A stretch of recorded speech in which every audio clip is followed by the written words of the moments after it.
When as Gray strolled through Villa Renabu, Belder stepped forward with a sudden challenge. He demanded a sword duel, a cheap excuse Belder always used to beat Gray down and humiliate him. Not today. This time, that humiliation was never going to happen again. Gray gripped his sword. Belder instantly lunged with a cheap, unannounced strike. No warning, yet Gray dodged every single strike with effortless precision. Leaving everyone stunned, Belder immediately felt something was dead wrong. Then it got weirder. Gray actually closed his eyes, standing completely still. Waiting for the perfect moment, with a single flick, he disarmed the bully. Sending his blade spinning away, Belder whimpered a surrender, but Gray was not done. No more running. The boy wanted to make a statement they would never forget.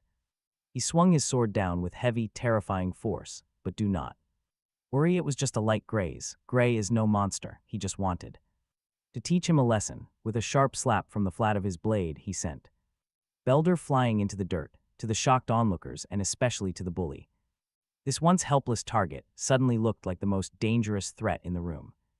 The rest of the gang charged him together, hoping 4 against 1 might work.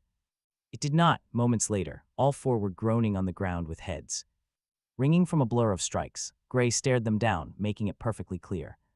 Nobody treats him like trash again. If they even try, they will end up exactly like this leaf. Right before their eyes, he sliced the green leaf clean in half. Belder scrambled away, screaming about needing clean pants. But here is the secret none of those fools know. Gray has a dark past. 15 years in the future, he was a soldier standing against the worst nightmare imaginable. A band of legendary heroes assembled to face the ultimate threat this world had ever seen. Liquidator, a merciless force of ruin that erased a whole continent like nothing. To stop this monster, the absolute strongest warriors alive united for one final stand. There was a champion who survived a giant strike without a single scratch, a sage whose magic equaled a whole army, and an archer who killed a high-ranked dragon with 1 shot. Even the legendary swordsman who lived was there, yet they all died. Gray watched every single warrior fall. Helplessly, he was just a low-tier soldier, a nameless pawn meant to die. But as the end came, the impossible happened. An inexplicable, ancient power kept him alive when death was completely certain. Then a mysterious, powerful god named Kronos appeared, revealing a shocking truth.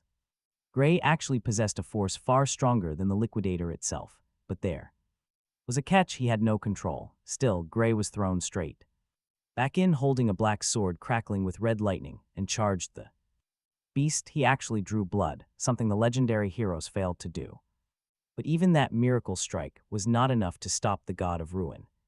The monster was completely untouchable in its own plane of power, and Gray was out of his depth with his power. That is when Kronos made a final, desperate move, banishing the Liquidator and hurling Gray even further back in time, so he could build his strength from scratch, master everything, and win.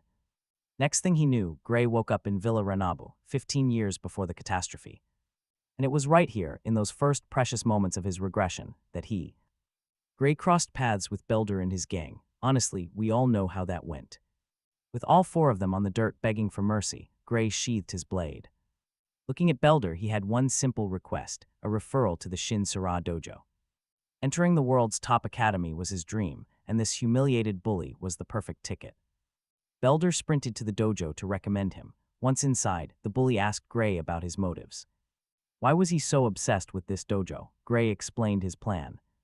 That elite academy required a recommendation, and this was the place. Suddenly, a lackey spoke up.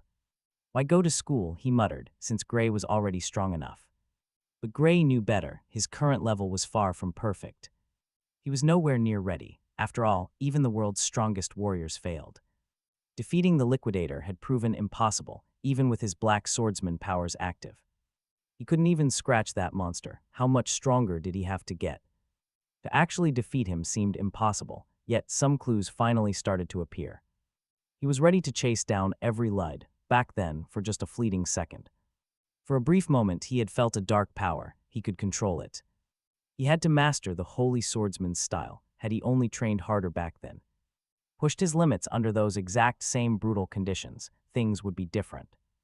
That was the exact reason Kronos sent him back in time. Meanwhile, Belder's master was absolutely furious. Her student had used her teachings on civilians. Zarya, the master of the sword dojo, stared at him in cold disappointment. Belder tried to make excuses, stammering that it was just a quick training session. It wasn't a real fight, but Saria didn't buy it. She struck him hard. Her wooden sword slammed down. "Do not make excuses for cowardice," she warned. "Ambushes on unarmed people have nothing to do with martial training," she snarled. With her practice blade aimed at his throat, she ordered him to get out. "Never show your face here again," she then turned to his lackeys. "Pack your things, none of you are students here anymore." As the disgraced quartet slunk away, Saria turned and apologized to Gray. She offered to write him an academy recommendation to make up for the trouble. But there was a catch. She had to test him herself. First, she had to verify his worth. She tossed him a wooden sword. "You get the first strike," she said. Gray lunged forward instantly. A rapid barrage of strikes followed, but Saria effortlessly parried each blow. His sword art was remarkably practical, proving his battle-hardened past. This was no amateur. He had survived real life-or-death combat. Slipping smoothly past her sudden counterattack, Gray demonstrated the survival instincts of a seasoned warrior. His style was mostly self-taught, yet strongly resembled the elite academy methods. As another seamless sequence of strikes rained down, Saria grew completely stunned. Could anyone have taught him? This level of talent was unreal. He was a rough diamond waiting to be polished, but after a furious storm of strikes from Gray, Saria decided to end this test. She apologized silently, stepping up her speed to finish him once and for all to conclude the test. However, Gray managed to dodge and deflect her blows with incredible agility. Even under heavy pressure, he held on. He manages to block the blows with insane agility, even under constant attack. He matched her speed, refusing to back down under her heavy strikes. Saria, who only wanted a quick test, was suddenly forced to go all out. She could not understand why she felt so terrified of this kid. Suddenly, Gray unleashed a strike dripping with dark, sinister energy. Saria leaped back, a terrible premonition washing over her instantly. Finally, he left a massive opening, and Saria prepared to end it. But before she could strike, her wooden sword shattered into pieces. As the shards flew, Gray felt that same old power surge. That terrifying, ancient power of the time entity was still inside him. But a sudden burning agony hit him, dropping him straight to his knees. His fragile human body simply could not handle that level of absolute strength. He struggled to stand up, forcing a lie that he was totally fine. He knew he could not reveal his secret to Saria just yet. Saria would never believe him anyway, leaving Gray struggling to hide his panic. He quickly brushed it off, claiming he got carried away. But Saria knew better. You do not just snap a blunt training sword like that. She knew he was lying straight to her face to hide the truth. Since he refused to talk, Saria decided to let it drop. She brought back the topic of his academy recommendation. She could write a recommendation for the Royal Swordsmanship Academy. It was the best, most elite training ground in the entire kingdom. But Saria knew he was not ready for such a brutal environment yet. Gray knew it too. Without his power bursts, he was weak. So Saria suggested a massive alternative, the Unified World Academy. Not only was it the best in the kingdom, but renowned worldwide. Gray froze in complete shock upon hearing her suggest that legendary school. That was the birthplace where the holy swordsmen and legendary heroes emerged. He nervously asked if someone like him could actually be accepted there. Saria gave him a flat reality check, telling him it was impossible. His current physical condition was far from the standard of a swordsman. He might get away with sliding by at the local Royal Academy. But at the Unified World Academy, that trick would never work. How did a kid with such a fragile body get so skilled? Gray knew those students were monsters. He was out of his depth. However, Saria quickly told him not to give up just yet. They had exactly 9 months left before the grueling entrance exams. 9 months was an insanely tight schedule, but she told him to trust her. Over the next 9 months, she would put him through absolute hell to prepare. Though Gray hated the idea of endless suffering, he accepted the challenge. He formally asked her to train him and guide his way forward. Saria grinned, declaring that his personal nightmare would begin very soon. Days flew by as Gray ate like a beast and trained relentlessly. 8 months later, Gray had built an incredibly impressive new physique. Saria looked him over, admitting he had packed on some serious muscle. In fact, she realized she had absolutely nothing left to teach him. The exam was in an unknown location, so he had to arrive pretty early. She handed over enough cash for his trip, and a month of solid supplies. But Gray felt that departing a whole month early was way too soon. To him, it felt like she was basically kicking him out of the village. Saria laughed it off, but Gray brought up the nearby ogre nest.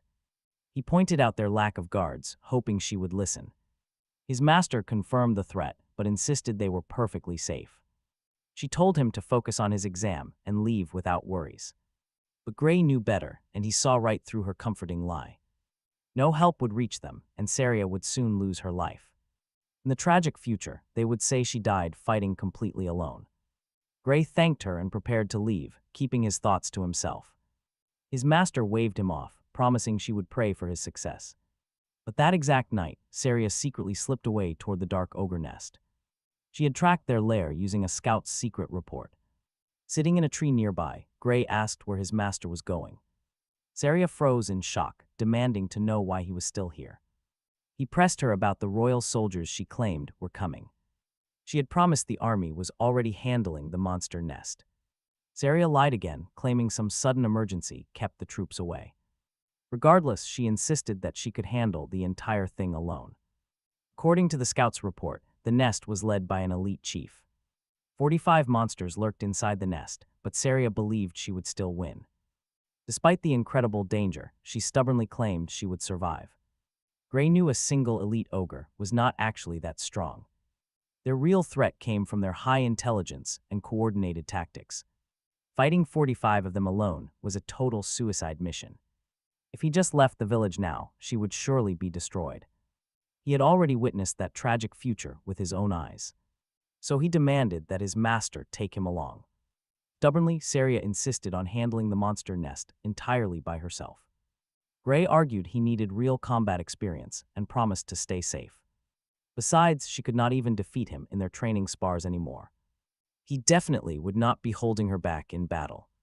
Still, active monster nests are pretty unpredictable, even for experienced fighters. She believed it was safer for him to wait and gain more experience. Since she was being so incredibly stubborn, Gray decided to take action. His plan was pretty simple: knock his master completely unconscious. Once she was asleep, he could easily clear the ogres by himself. He drew his blade, pointing it directly at his own master. Talk about a bold move. Faced with this, Saria finally gave in, but demanded a strict promise. She made him promise to return alive, no matter what happened. Gray lowered his sword, demanding that she survive the battle too. Under the cover of darkness, they set off toward the mountain. The steep, escape-free terrain gave the ogres a massive advantage. Confidence to build their nest right there, they couldn't flee, and dealing with smart monsters required extreme caution. Still, they didn't spot the ogre chief, who was likely inside the main tent. They decided to thin out the weaker guards before the chief showed his face. Master told Gray to quietly wipe out the enemies on one side, while she headed left to deal with the remaining beasts, blades drawn. The two advanced at high speed against the ogres. The unsuspecting monsters barely had time to realize they were under attack. Dozens of them were cut down before they could react until a pack of furious monsters charged them. The young hero pulled his sword back and delivered a spinning slash, clearing several beasts at once. An ogre tried a heavy axe swing, but Gray quickly sliced its belly open.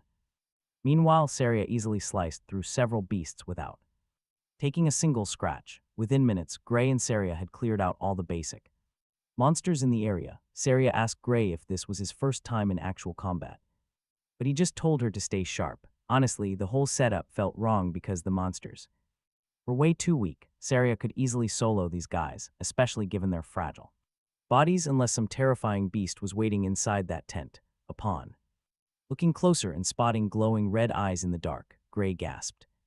Ordering Saria to retreat, panic hit him. He screamed for them to get out of that place now. The two bolted, running away fast, fleeing the campsite. Suddenly, a giant elite ogre burst out, destroying the camp. Saria smirked, mentioning she was honored the chief came out to personally welcome them. But Gray quickly warned her that this beast was not the chief, and the real chief was standing right behind it. The actual leader stepped out, letting loose a deafening roar. The sound echoed through the canyon, and the remaining beasts instantly went absolutely wild. He was clearly something much worse than a simple elite ogre. Gray recognized the terrifying boss as a high-tier ogre general, the actual master of the Next, Saria recognized that an ogre general was not something they could easily face alone. They had to take down the elite guard first, then run. Saria immediately defended a massive axe strike with her sword, quickly counterattacking with a cut directly across its chest, but the wound closed up almost instantly. Gray shouted that the general's roar boosted their overall strength and healing speed. That explained why these monsters were suddenly hitting like absolute trucks and resisting damage. Even the weak ones were tough. Gray left his blind spot completely in Saria's hands, asking her to buy him some time. Without worrying about winning, Gray knew there was only one choice left. Now they had to assassinate the general. With no hesitation, the hero plunged into a direct duel with the beast. He hated dealing with sneak attacks and getting caught off guard. Right at that exact moment, he had to quickly dodge a surprise swing from a regular ogre, keeping his eyes locked on the main target ahead of him. But then his blade suddenly shattered completely. Half the cheap steel couldn't handle the power of a buffed monster. An incoming swing forced him to block with just his broken hilt, and he realized the general completely predicted his strategy, which was why it was pressing so brutally. Its high intelligence was definitely not just for show. Suddenly, he grabs another blade to block the heavy axe swings. Suddenly, his master tosses yet another sword his way so he can dual wield, but even with two blades, it is still not enough to clear the field. He is up against a massive ogre general and a whole horde blocking his path. Just then, the general roars. His minions get stronger. Gray braces with both swords for a heavy strike, putting his entire weight into pushing the axe back. Shoving the monster aside, he charges straight into the thick of the crowd. Cutting through them in a straight line, he lands hits but takes a nasty blow. His shoulder takes a direct hit. No time to rest. He keeps getting hit. While trying to carve a path through the mob, one massive ogre grabs Gray by the waist, pinning him while another beast prepares to land a fatal strike. The weapon connects, tearing deep into Gray's shoulder. They are chipping away at his blades, trying to completely lock him down. Right then, a furious monster swings a heavy fist straight at Gray's face. He blocks the heavy fist, but his blade completely shatters. The sheer force sends Gray flying back, bleeding heavily from the brutal impact. He crashes hard with another sword shattered. Honestly, how does he survive this? Now he is left with a single blade against a massive army. He has to survive this relentless horde and the giant general with one broken weapon. Facing this from his past life, Gray knows the truth. They cannot win. He turns to his master. Run, he yells while they are distracted. She just chuckles and apologizes. She is not leaving him. Gray desperately begs her not to die here, telling her to focus on saving herself. But she shakes her head. It is not about that. She cannot run. Her leg is sliced open, completely crippling her. Escaping is out of the question. With no way to escape, her only choice left is to stand and fight. Gray returned to the past to stop the Liquidator, but history is repeating itself. As he swings once more, snap, his last sword breaks, leaving him completely helpless. He refuses to accept this. No way, it cannot end like this again. But wait, the black swordsman's power, that is his only shot. If he taps into that, his enemies will weaken. He needs that feeling. He shuts his eyes. He remembers the dread of facing the Liquidator. Focusing on that exact feeling, he looks at his ruined, broken sword. When he opens his eyes, dark shadows explode around him. He swings. A massive magical slash erupts from the broken piece of steel. The dark energy tears through a whole crowd of ogres, wiping them out. His master cannot even see the strike. She only sees the falling monsters. Gray smiles as shadows wrap his body. Everything is fine, he says. He deletes a crowd of orcs, sending pure terror into the general. With another shadow slash, the giant ogre general is completely gone. Meanwhile, his master blocks an axe attack. Annoying beast, she mutters. She easily shreds the monster into pieces, now that their general is dead. The buff is gone, leaving the rest weak. Just like that, Gray secures the win in his dark form, apologizing for keeping her waiting. He shattered his master's sword, but because he saved her life, she didn't care. Instead, she asked about his attack, that insane move Gray unleashed moments ago. He couldn't answer. He just collapsed to the cold ground, completely exhausted. Out cold, Saria screamed for him to open his eyes. Gray woke up in absolute darkness, a strange, pitch-black void with no exit. Directly in front of him stood a massive door wrapped in heavy iron chains. Suddenly, a dark red energy flared. he recognized it as his own dangerous power. He wondered if he unlocked that door, would he get the strength he wanted? Stepping forward, he felt a chilling, monstrous presence looming right behind him. A terrifying instinct warned him, if he opened that door now, he would die. The entity whispered, telling him he made a very wise choice by staying back. Gray suddenly gasped awake in a bed, drenched in sweat and utterly terrified. His master was overjoyed to see him awake, quickly explaining he was safe in the village. He had been unconscious in the village infirmary for 5 whole days. Saria feared he might never wake up after pushing his body past its limits. She admitted that simple praise could never do justice to his incredible victory. He had defeated every last orc and the general. Saria asked if he could move. Gray tried to move, but his right arm was completely weak and trembling. He could barely twitch it. He realized he might never hold a sword again. Worse, a strange, shadow-shaped bruise was highly visible on his forearm. Hoping she wouldn't notice, he simply told her he had no strength in his arm. Saria sighed, gently explaining he had broken every single bone in that arm. Strangely, he felt absolutely no pain. He had no idea it was shattered. She explained that they had treated his severe injuries with a magic potion. Gray was completely stunned. Those rare healing potions cost a massive fortune. The master smiled, revealing that the village chief had personally provided the potion. Gray could not understand why the chief would give something so valuable to him. She clarified the truth. Gray was now the legendary hero of this village. The news shocked him. Right then, the village chief walked into the room. He immediately began thanking Gray from the bottom of his heart. After all, the ogre general was a beast capable of destroying their home.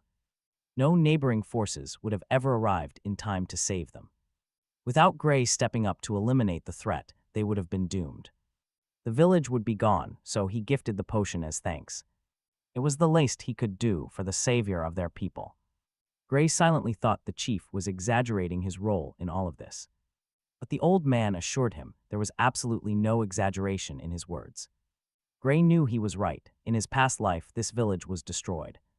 The monstrous ogres had wiped it completely off the map before his regression. This chief offered more details, mentioning Gray's upcoming academy entrance exam. Gray realized he was in trouble. Time was quickly running out for him. He only had 2 days left, and the academy was far away. A horse could get him there in 1 day, but he had no money. So he swallowed his pride and asked the chief to lend him one. The chief gladly agreed. The village chief already had their best horse waiting. Saria joked that if Gray had not woken up today, they would have carried his sleeping body. But the moment Gray opens the front door, he stops dead. The entire village is standing outside, holding massive signs and cheering him on with passion. They scream their thanks, praying he completely crushes this entrance exam. Before he can even process the crowd, one elder steps forward with a heavy leather pouch. Every single family chipped in their savings to pay his tuition. Deeply moved, Gray swears he will only return once he succeeds. Saria reminds him that no regular candidate has ever defeated a powerful ogre general. But Gray can only stare down at his broken right arm. Saria quickly shrugs it off, telling him his left arm is already more than enough. Besides, he will not even need to tap into that terrifying shadow power anyway. But Gray worries this brutal academy is too tough to pass one-handed. Saria just smiles, completely confident that the elite examiners will recognize his unbelievable raw talent. She promises he is going to pass, and Gray softly thanks her. In his past timeline, this village was completely destroyed, but here it stands. It is absolute proof that his original timeline has officially been shattered into tiny pieces. With his new power, a spark of real hope flares up within him. And with that bright hope burning, he finally sets off on his grand journey forward. Riding their fastest stallion, he makes incredible time eating up the miles. Soon, the massive walls of the host city loom in the distance. The World Union Academy stands before him, an absolute giant of a fortress. Instructors are already handing out the exam tickets. Candidates are ordered to gather in the massive central arena. Looking at the massive crowd, Gray overhears some pretty grim rumors. Talk about insane pressure, only 20 of them will actually make the cut. Last year, 50 managed to get in, but the rates fluctuate wildly. Apparently, there was even a brutal historical year where only a single candidate succeeded. Suddenly, the speakers blare, announcing the arrival of the legendary Professor Ariel.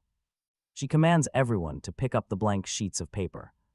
By sliding a single finger across, their own internal magic will safely activate the blank parchment. Gray does it, revealing he is candidate number 513. He is assigned to the competitive fencing course, but absolutely nothing else is written. No names, no background, just a simple number and their course. That is because this elite academy does not care about status or gender. Without those trivial details, even their real birth names are kept completely hidden for now. To this school, personal backgrounds are entirely and completely useless. Only the strong who survive the trial and cross the final bridge earn that right. If they want to use a fake alias, the academy is completely fine with that.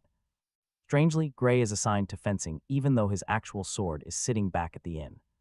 She sorts their courses based solely on appearance. She loudly commands anyone who thinks they got the wrong placement to raise their hands. The crowd mutters in shock, stunned by her bizarre sorting method. They whisper, wondering if she is reading minds or did prior evaluations. She looks around, but not a single hand goes up. The wrong course and then announced the exam schedules. Gray's test was set for 11 o'clock on the very first day, which did not exactly thrill him. His injured arm desperately needed more time to heal. But this was a practical test. Show up late and you are disqualified. No excuses. Gray was absolutely locked into this schedule. Even worse, his right arm had zero strength left. He prayed for a miracle overnight, but morning came and nothing had changed. Still, he decided to push through and take the test. A servant guided him to the arena entrance, telling him he was next. His left arm worked perfectly, but his right was slow as molasses. Gray spent his final minutes studying the examiner, looking for any weaknesses.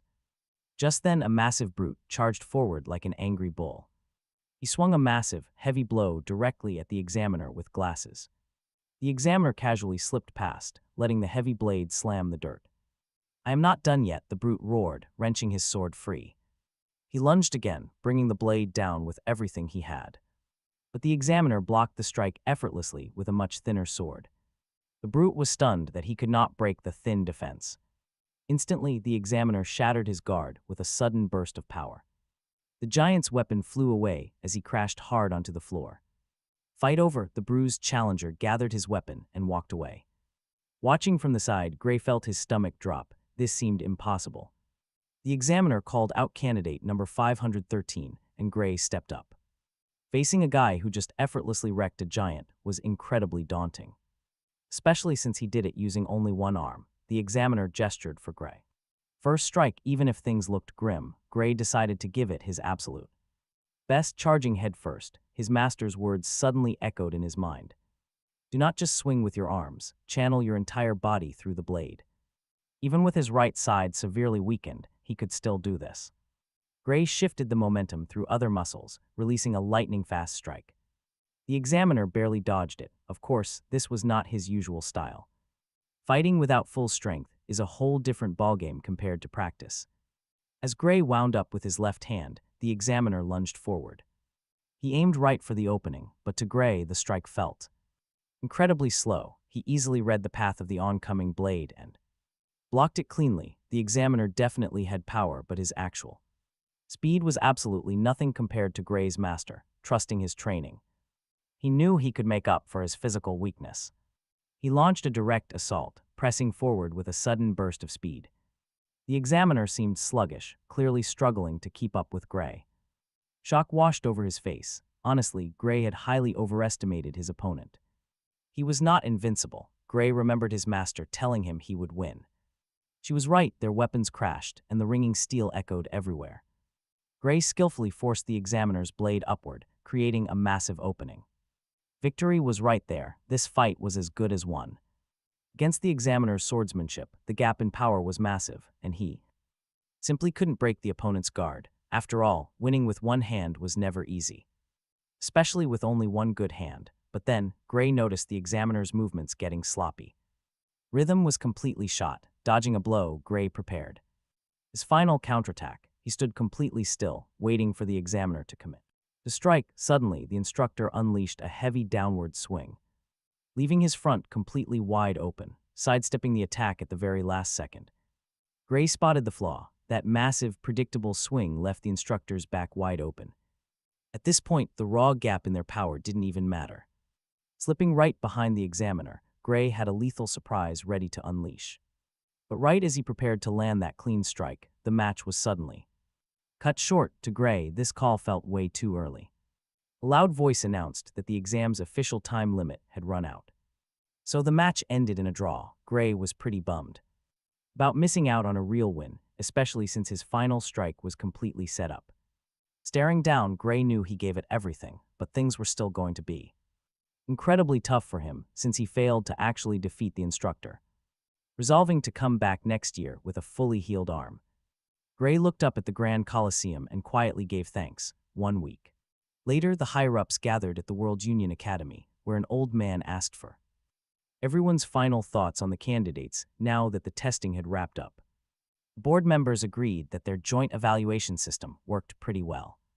Another voice added that they couldn't just ignore a rare talent just to speed up the process. The old man cut in, saying he didn't want feedback on the evaluation rules, but on the actual students. Starting with the swordsmanship division, he asked who made the cut. Anyone who beat the examiner was automatically approved, while the rest were judged on their individual performance. Aside from the winners, 3 other candidates really stood out. One member argued that even if they let others in, they wouldn't be able to handle classes, so focus remained on only the top candidates, since nobody objected. The list of approved sword trainees was set, until a voice suddenly asked about candidate number 513. It was the red-haired Professor Ariel.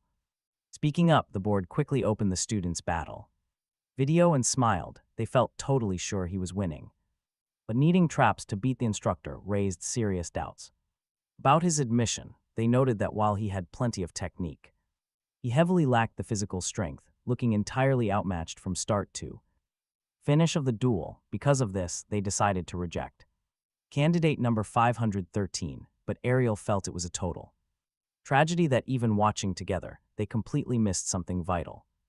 Clock Tower, Gray stared down at his application form, waiting. At that moment, the accepted swordsmanship students were finally announced. Only 6 made the cut. 5 names were read off quickly, all at once, and none of them belonged to him. The 6 candidates are announced, and Gray watches them closely. He was not among the approved candidates who were supposed to cross the bridge and finalize registration. Meanwhile, the papers belonging to the rejected applicants began to burn. Gray realized right then that he really failed the exam until a sudden announcement for the Divine Eye Special. Admission confirmed candidate number 513, Gray, had passed. The application form in his hands instantly ignited with a blue flame. He got in through a path he had never heard of before. Nearby commoners began to mutter that the elite World Union Academy was getting weak, letting people in through sketchy methods. Gray had no connections, suspecting his master helped. Just then, an old man scolded the whispering crowd, telling them to show some respect for the special selection. The Divine Eye was an honored class responsible for training elite heroes for over 100 years. Recent graduates included heavy hitters like Amy White, Bella Albright, Leek Muller, and the great Jacob Bloomfield. Yet the candidates around them mocked these names as massive failures, but Gray knew better. These 3 were the core fighters in the war against the Liquidator. In this rewritten reality, his own name would stand right alongside theirs. With 30 minutes until the ceremony, they were told to change into uniforms and assemble in the front square. Gray soon emerged, wearing the sharp academy uniform, proudly displaying their official insignia. Reaching the open courtyard, students looked around, questioning the location. Suddenly, an instructor called out, explaining there had been a slight preparation delay caused by a small mistake. He asked them to step back. As he positioned the stairs, once done, he invoked massive magic. The stairs groaned and began to break apart, releasing an intense, blinding light. The students stood completely shocked by this absurd magical power. Talk about a grand entrance. The main building literally rises from the ground. The instructor casually waved them forward, telling everyone to sit wherever they liked. The students realized massive teleportation magic was at play. Gray figured the academy wanted to showcase the school during the ceremony. It was a blatant display of power, proving the academy's absolute supremacy. Moving an entire fortress with teleportation spells was completely effortless for them. Still, accepting only 30 out of 600 candidates felt brutally harsh. Standing nearby, a fellow student admitted he only knew how to swing swords. His friend had always teased him about having zero brains. She quickly explained that the academy, true to its name, gathered the absolute best young talents from every corner of the globe. Right on cue, elite students started arriving on hot air balloons and soaring dragons. Then a massive magical airship called the Strato Queen appeared. Gray had actually boarded this vessel back when he fought the Liquidator. It was widely known as one of the largest airships ever built. Bringing it out just for a simple ceremony was pure showing off. It really showed the absurd scale of the World Union Academy. Elite students from other schools flooded the grounds, ready for what lay ahead. A man wearing glasses steps up to kick off the academy entrance ceremony. He thanks the director for a speech that dragged on forever. Even this elite academy ceremony is totally boring, making our protagonist super sleepy. After top students from each course finish greeting everyone, the main presentation begins. First, the director calls up Leonhardt, the absolute best student in the swordsmanship department. The crowd immediately starts whispering about this absolute monster of a student. Rumor has it he completely wrecked his examiner during the entrance exam. Apparently, his sword skills are already on par with the actual academy professors. His name is Leonhardt Opes, and he asks if he can speak freely today. Once they agree, he decides to drop a massive bombshell on the academy. Standing before the World Union Academy, Leonhardt addresses his fellow peers. He says that even if some entered through weird methods, it is an honor.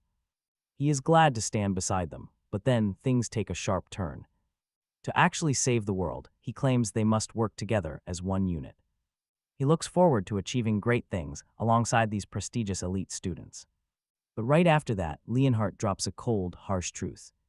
He declares there is one massive stain on their pristine class. He calls out Professor Ariel and the highly controversial Divine Eye admission. Professor Ariel steps in, defending her choice immediately. She states that every single student here passed a rigorous screening process. Even if Leonhardt disagrees, kicking students out is completely out of the question. Leonhardt fires back, clarifying he is not talking about normal, hardworking students. He is talking about the one student Professor Ariel slipped in through the back door. Specifically, the cheat who gained entry through the Divine Eye special admission. Leonhardt demands that this exact student step forward right now. They must show their face, hand over their uniform, and get out. Our protagonist is completely baffled by all this sudden hostility. Thankfully, Leonhardt does not know his face, so he quietly keeps his mouth shut. Professor Ariel just chuckles, noting that this year's class is incredibly lively. But Leonhardt remains dead serious, demanding an end to these irregular admissions. Ariel gets close, dropping a warning that shakes him to his core. She tells him straight up, he is not even stronger than that special admission kid. Leonhardt freezes, stunned by her terrifying presence, but Ariel actually likes his fire. So she proposes a high-stakes bet, putting her teaching job on the line. Leonhardt asks if she wants him to duel this mystery student directly. Ariel shakes her head. She cannot do that since Leonhardt might actually die. If our protagonist fights for real, Leonhardt stands absolutely zero chance of surviving. As a teacher, she cannot risk student lives, which absolutely infuriates Leonhardt. Still, she is dead serious and shifts the focus away from human combat. Instead, this challenge will involve monsters, a territory where Leonhardt feels right at home. The setup is actually quite simple. Both of them have to hunt.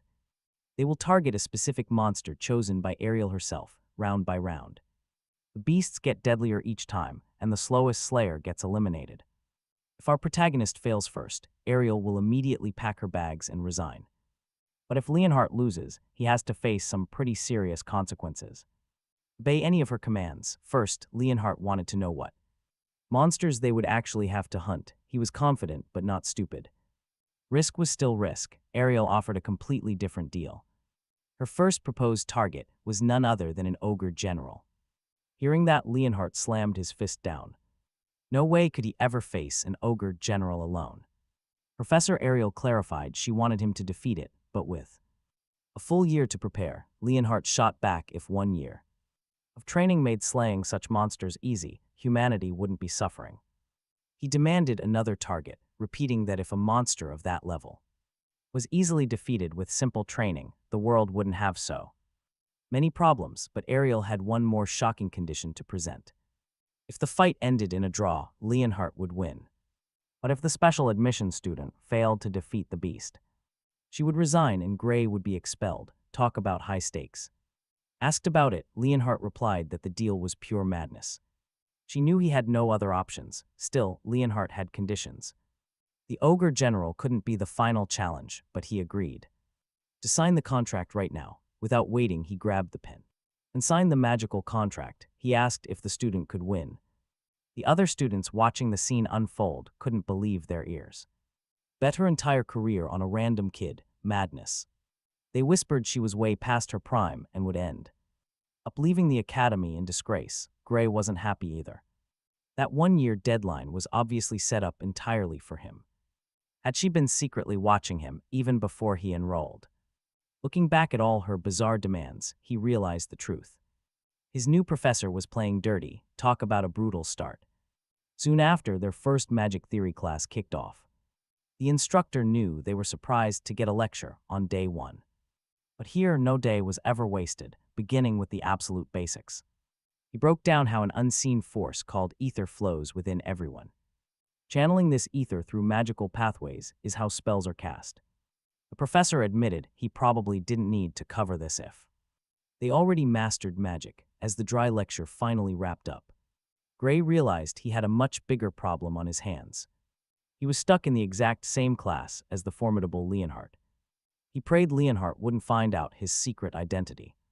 He was the divine eye. Suddenly, the teacher called Gray out. For losing focus, Gray stammered an apology, completely caught off guard. How did the teacher spot him so fast from the back? The instructor announced that if the students were so confident, they should step up and show everyone what they could do. He assumed they already had a handle on basic magic anyway. Even in the swordsmanship course, channeling magic was still essential. Still, the professor emphasizes that even a swordsman needs to understand magic. It is crucial for coordinating with mages. Hearing this, Gray realizes something. A shock of recognition hits Gray. The professor's description matches his old camp training. Exactly the same. He assumes the upcoming magic practice will be identical too. He wonders if it will be the basic ether projectile spell again. Noticing Gray looks pretty familiar, the teacher asks if he can use magic. Gray nods yes, he learned the basics back at the camp. Seeing a perfect opportunity, the professor decides to spice things up. He turns the demo into a duel. Leonhardt also knows the spell. The professor suggests a match. Leonhardt boasts about his early magic training. He had already mastered basic magic before entering the academy. The teacher insists that despite their power difference, it is perfectly safe. An ether projectile is non-lethal, but then he drops a massive bombshell. He reveals that Gray is actually this year's Divine Eye student. Instantly, the entire room turns to stare at Gray. He is deeply annoyed. Exposed, reluctantly, he stands up, fully determined to show them what he can do. Meanwhile, Leonhardt is ready to show the class the true hierarchy here. The instructor calls Gray forward, ordering the special student to approach. On my mark, he says, you will both fire your magic.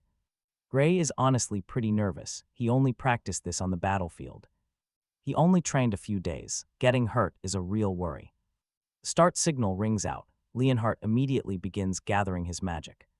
He wants to show off the massive gap in their raw power. Gray prepares to retaliate, focusing his own ether magic for the clash. They fire at the same time. Will they just cancel each other out? Nope, Gray's magical projectile totally overpowers Leonhardt's spell, tearing right through. It barrels straight toward a terrified Leonhardt, but the professor suddenly intervenes. He conjures a heavy magic shield, barely protecting the student in time. Even the professor's barrier shatters completely, triggering a massive, blinding explosion. The shockwave rattles the entire room. Leonhardt takes a hard hit.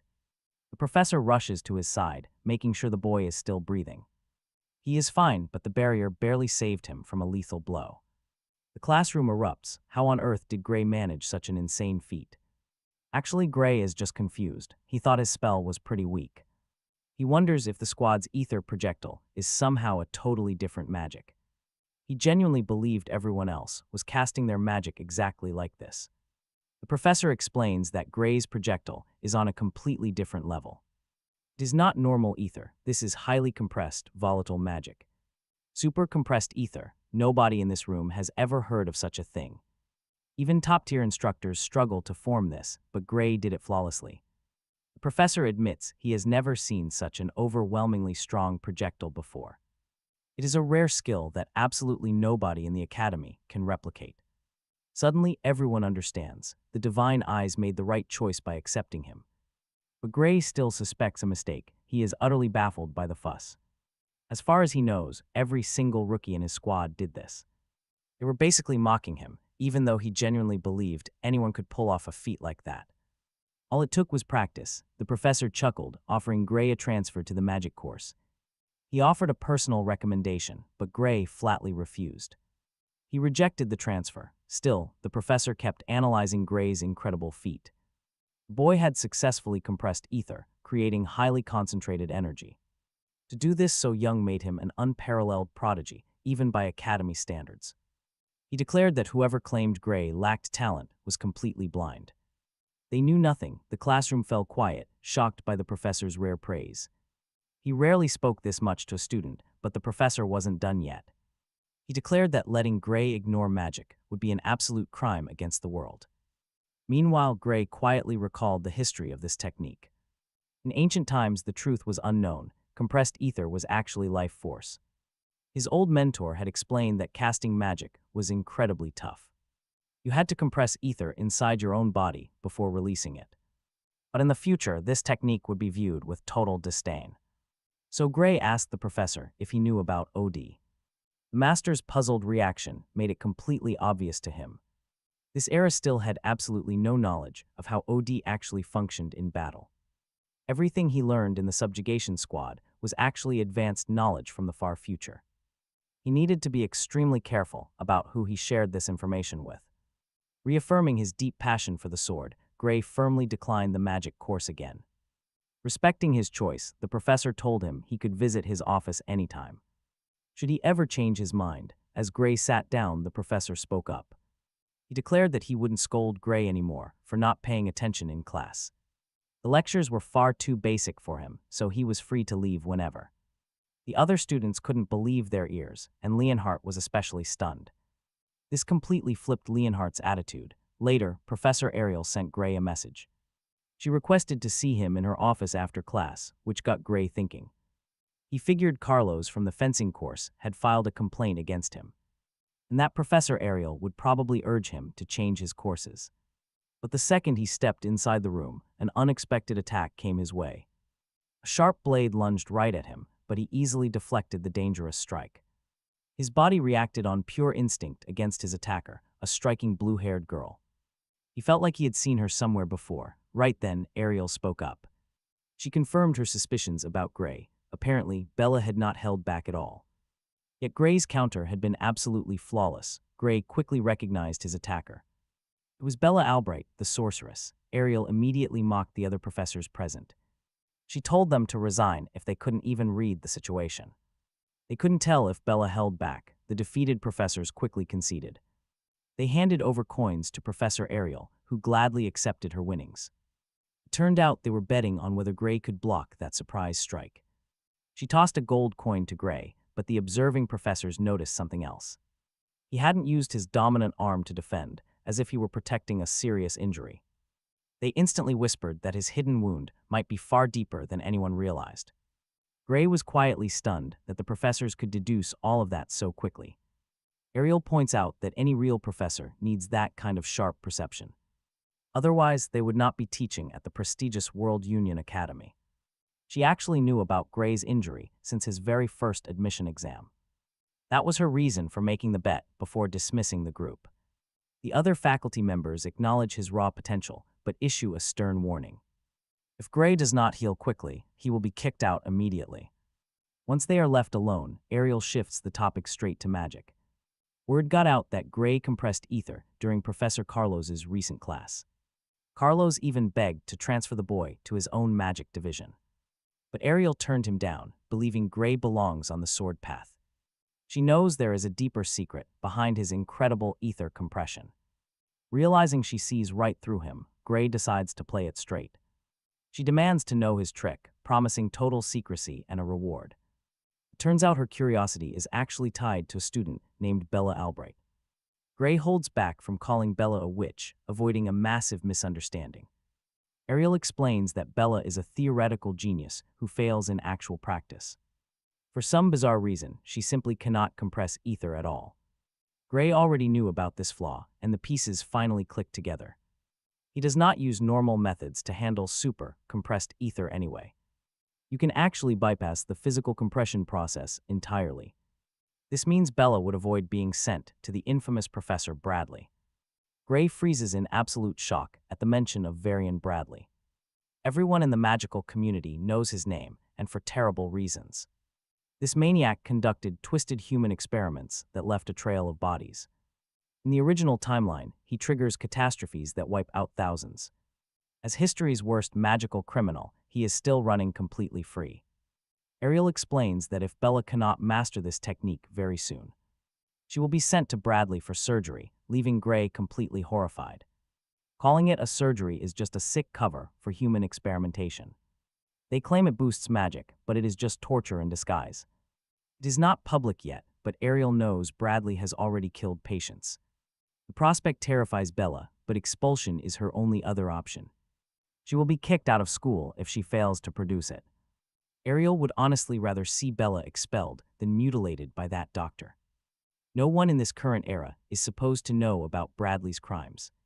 Gray hesitates, terrified that sharing his future knowledge might derail history completely. He vividly remembers the complete destruction of humanity in the old timeline. But he would rather change that hellish future than watch it repeat. So he makes a choice. He will save Bella from her fate. He agrees to personally teach her how to bypass the ether compression. They head down to the training arena to begin their private lesson. Before starting, they sign a binding contract to keep this training secret.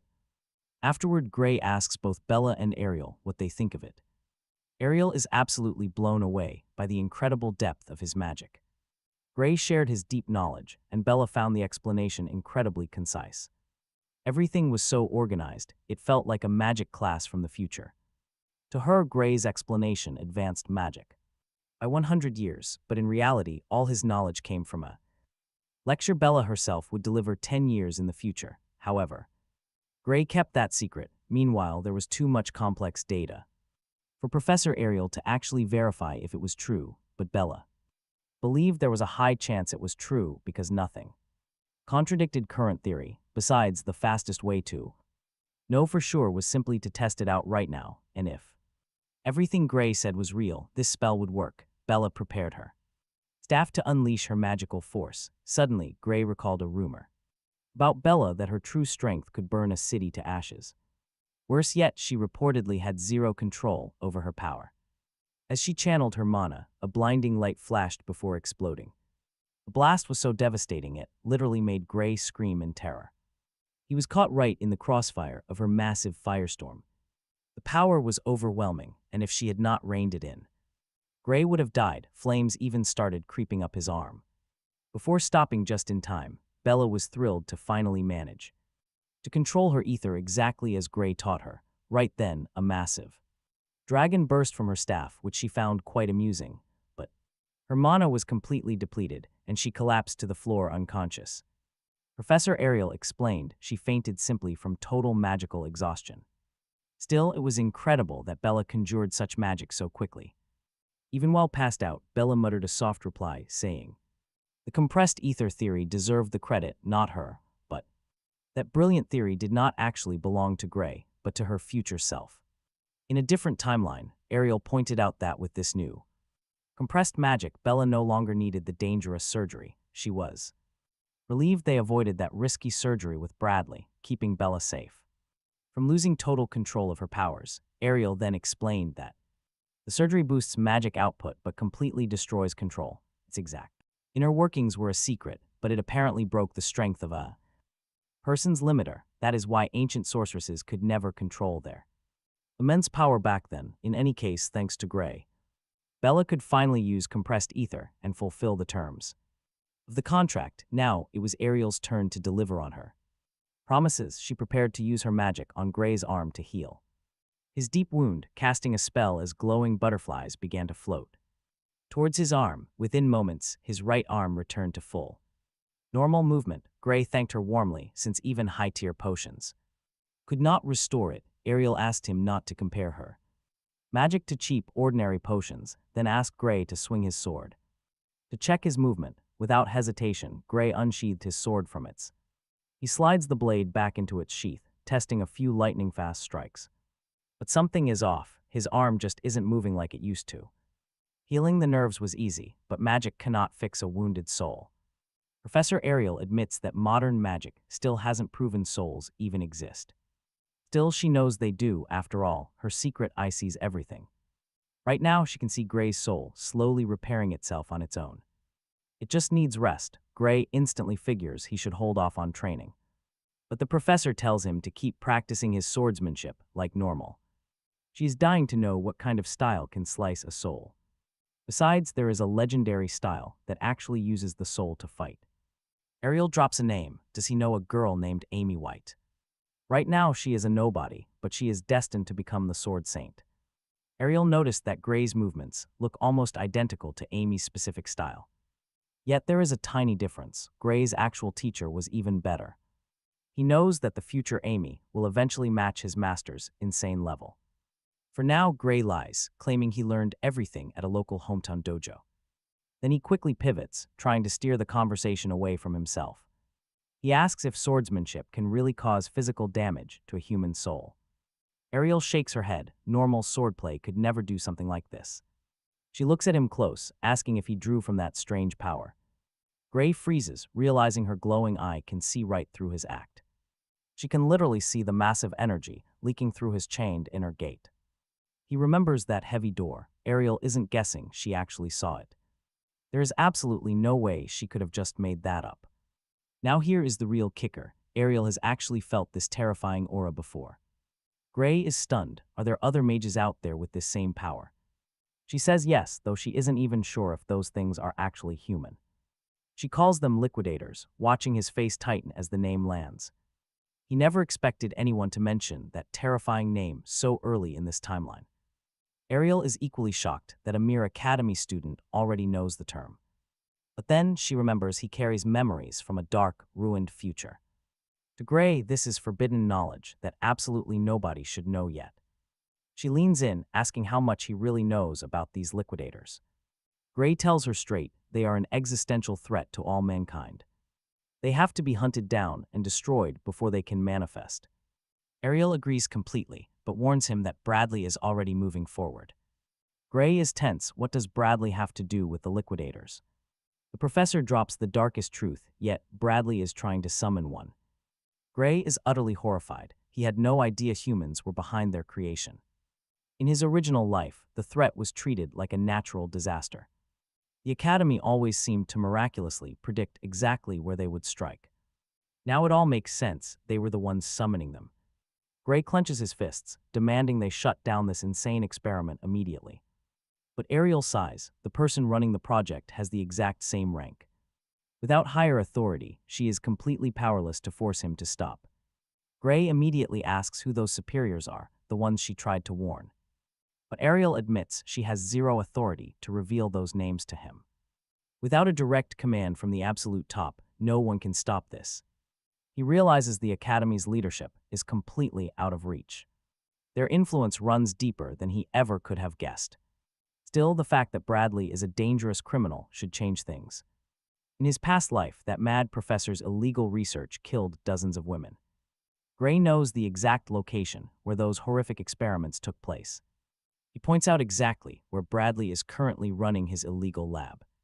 He urges Ariel to catch him red-handed right now. But she explains that raiding the room without a warrant is a crime. Without concrete proof, both of them end up behind bars. Game over. She asks if he has any hard evidence. If not, they are stuck. For now, they have to wait, even though a monster is running free. With their hands tied, Ariel shifts focus to Gray's mysterious inner power. She asks if he wants to master it under a highly competent specialist. A legendary instructor skilled at handling unknown forces, Heathcote Longfellow. Gray immediately recognizes him as the man who trained the Sword Saint herself. Ariel promises to set up a private training session for tomorrow morning. This is the exact reason he entered the academy in the first place. He sincerely thanks her, thrilled to find such a solid lead so fast. The very next morning, Gray meets the legendary instructor and is immediately ordered to run. He quickly wonders why he is doing cardio instead of learning high-level swordsmanship. Longfellow notices Gray's focus drifting as they sprint through the dense forest. He commands him to stop overthinking and pick up the pace immediately. He must run until his body reaches its absolute limit. That is the only way. Only by completely draining his physical body can his inner power truly awaken. Longfellow warns that they will not touch a single sword until he collapses. Gray trusts there is a deep method to this grueling physical torment. Still, his mind keeps drifting back to Bradley's illegal experiments. He wonders if he should waste time running while a criminal operates freely. A whole week passes, and Ariel finally asks how his training is going. He admits they basically just run, leaving barely any time for actual swordplay. Yet when he mentions feeling much stronger, she simply smiles. Classic Longfellow, she notes, he always does things his own way. Suddenly, the butler enters to deliver an urgent letter directly to Ariel. Her face instantly turns pale as she reads the disturbing message. It is an official report claiming Bella Albright is generating super compressed ether. Although she acquired a similar power, she is not actually compressing it. Because of this, the Academy cannot officially recognize her new ability. Therefore, they refuse to recognize her power as the real deal. Regardless, Bradley states in the letter that their agreement is still active. The shady contract remains valid, and the operation moves ahead as scheduled. Gray reads this and considers Bradley completely out of his mind. Ariel realizes Bradley is desperately trying to push Bella to the edge. Undergo the surgery. The contract was completely loophole-proof, making it pretty difficult for her. The girl refuses the surgery. The only way to flip this entire situation is if Balin Bradley himself annuls the contract, or if Bella Albright is expelled or the surgery is cancelled altogether. Ariel asks Gray to help her pull off this mission, demanding he reveal the secret location of Balin Bradley's hidden lab so they can finally expose his crimes. Gray just scoffs, reminding her that she was the one warning against going in without proof. But Ariel puts all her faith in Gray, ready to hunt for incriminating evidence against Balin Bradley she feels she already took. The first step by trusting him. After all, her divine eye already proved that Gray has been telling the absolute truth. Ariel asks him to lead the way, determined to bring Balin Bradley's dark secrets to light. Gray notes that the professor's lab is near Torwell Village. Ariel remembers there is an Academy-approved lab on that mountain. Gray realizes that Balin Bradley is doing his dirty work inside an officially sanctioned building. It is a perfect cover. Professor Ariel points out that no other spot would be safer for illegal research than that. Nobody would suspect a thing since Balin Bradley spends so much time there anyway. Besides, no other professor would ever meddle in a colleague's research space. Ariel believes that as long as they secure hard proof of Balin Bradley's crimes, they cannot be charged with trespassing. And right on cue, Bella Albright knocks on the door and walks in, telling the professor that she just got a letter from Balin Bradley. Ariel takes it from her hand and promises to deal with this mess for her student. Bella asks if she intends to go face Balin Bradley because of her. Ariel assures her, I can handle this, she says, but Gray cuts in, offering to back them up. Since it is her problem, Bella insists on coming along too, but Ariel admits she is terrified that this madman running illegal human trials might capture them, since nobody knows how far Balin Bradley will go. Gray points out that this is exactly why letting Ariel go alone is too dangerous, adding that he can unleash the very same force that crushed General Agro to protect her. Bella Albright chimes in, reminding them that as a special admissions student, she wants the right to choose her own fate. Ariel realizes there is simply no stopping them. Both of them will go after Balin Bradley anyway. Fine, they can go, but only on one condition. No matter what happens, safety comes first, no exceptions. The students quickly agree. Before long, they make it to the mountains and locate Balin Bradley's hidden lab. Bella can barely bring herself to believe that Balin is conducting such horrifying experiments out here, but Professor Ariel is absolutely certain. Search the area, find the proof. Gray senses it too. This is definitely the spot. Trusting them completely, Bella asks if they can really get the evidence and slip away without any trouble. Ariel reassures her, explaining that Balin Bradley is currently at the Society of Magic conference. That means their front door is wide open for them. Charging the front meant certain death from traps, so they slipped in from the side door. Infiltrating an official academy lab was highly illegal, but they had no option.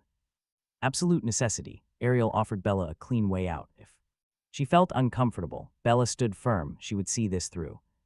Ariel sighed, telling Bella not to think they did this just for her. Gray agreed, adding that stopping these horrific experiments was for the greater good. Without action, countless innocent people would be sacrificed. Ariel thought that was too dramatic, but she agreed the experiments had to end. They were not risking their lives. Only for Bella, speeding forward, they unleashed magic at the laboratory.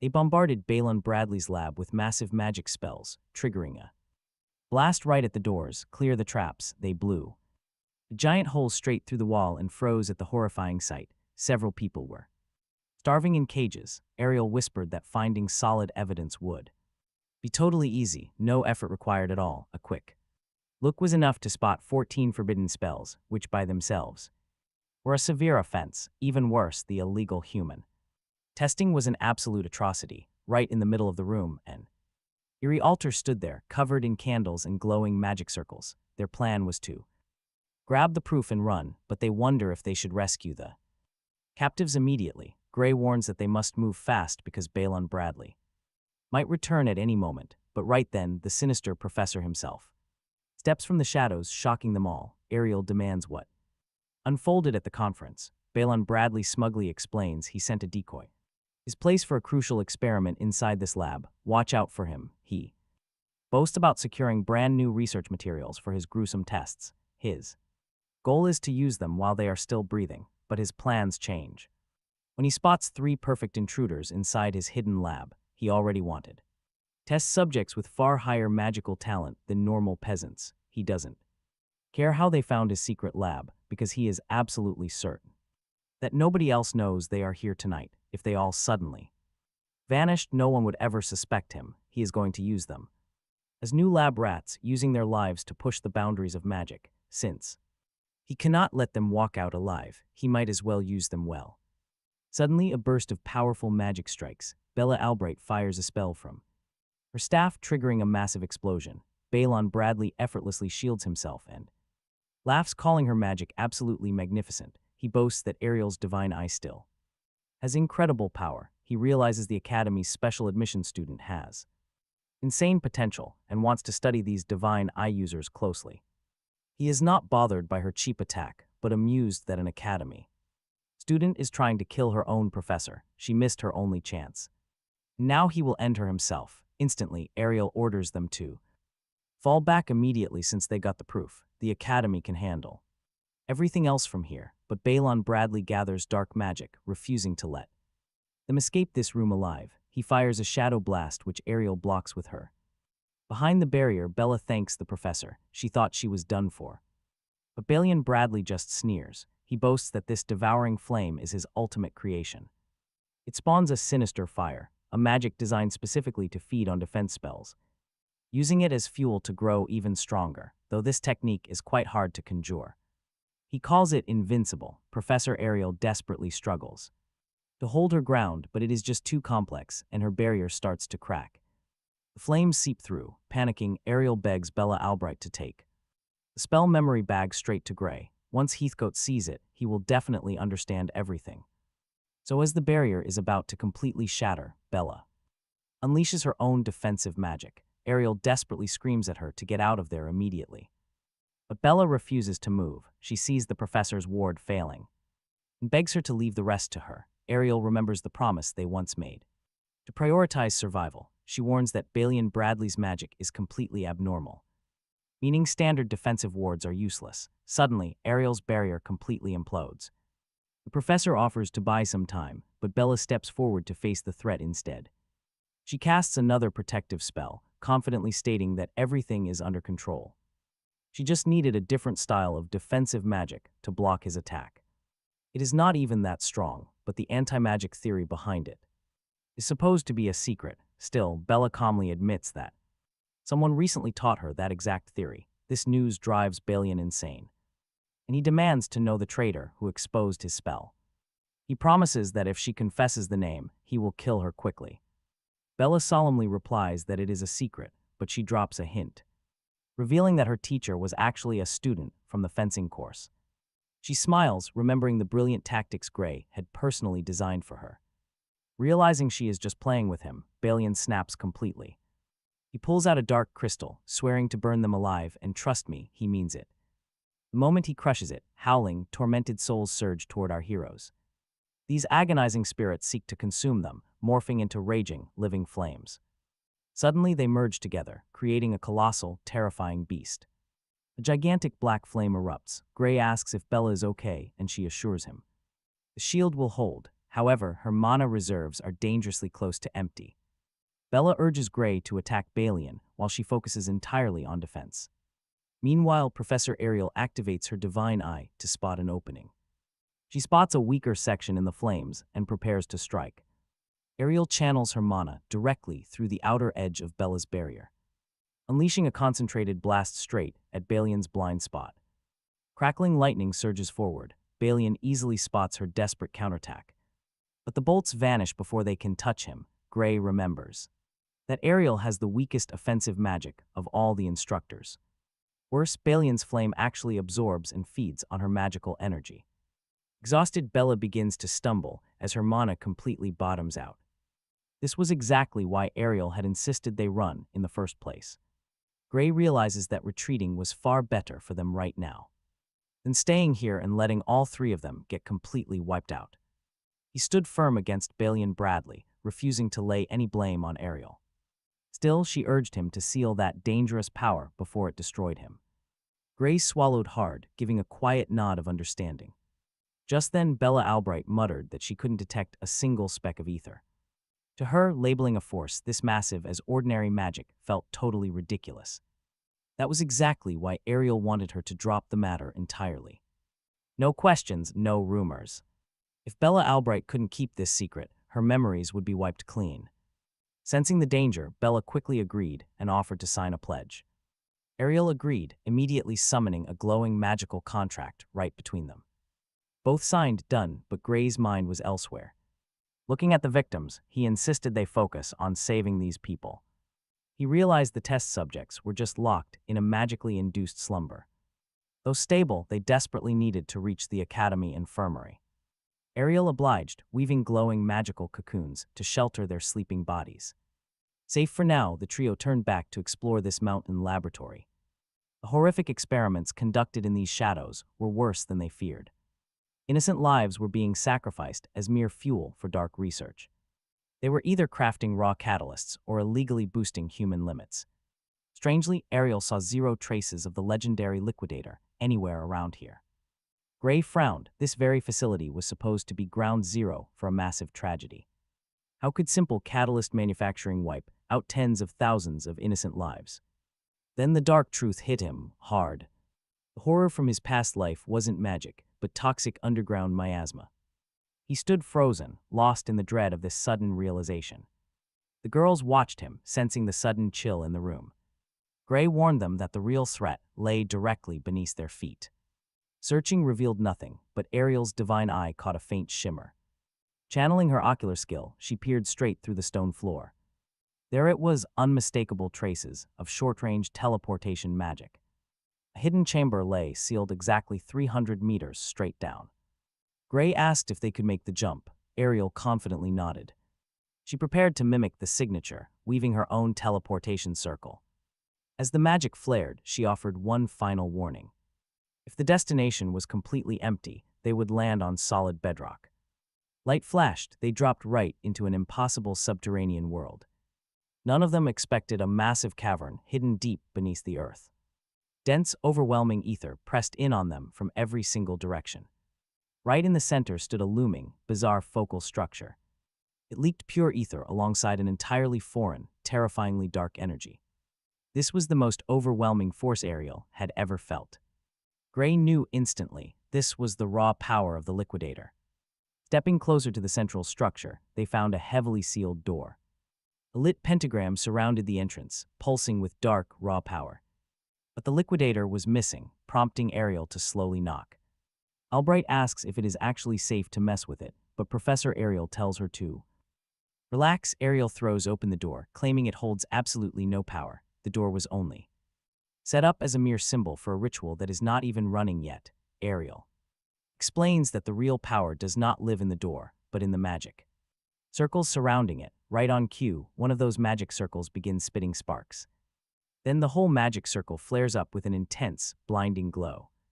Gray is totally shocked and asks if Ariel is trying to summon the Liquidator itself. Bella Albright reels from the massive energy pressure, screaming that the magic is too dangerous. Ariel tells her to hold on because her calculations show this setup cannot summon the Liquidator, but suddenly the space around the door starts ripping wide open, plunging the pair into absolute panic until the entire machine suddenly sputters and dies. Ariel realizes these devices were never meant to summon the Liquidator itself, but only to tear open a tiny rift, drawing raw energy straight from the Liquidator's home.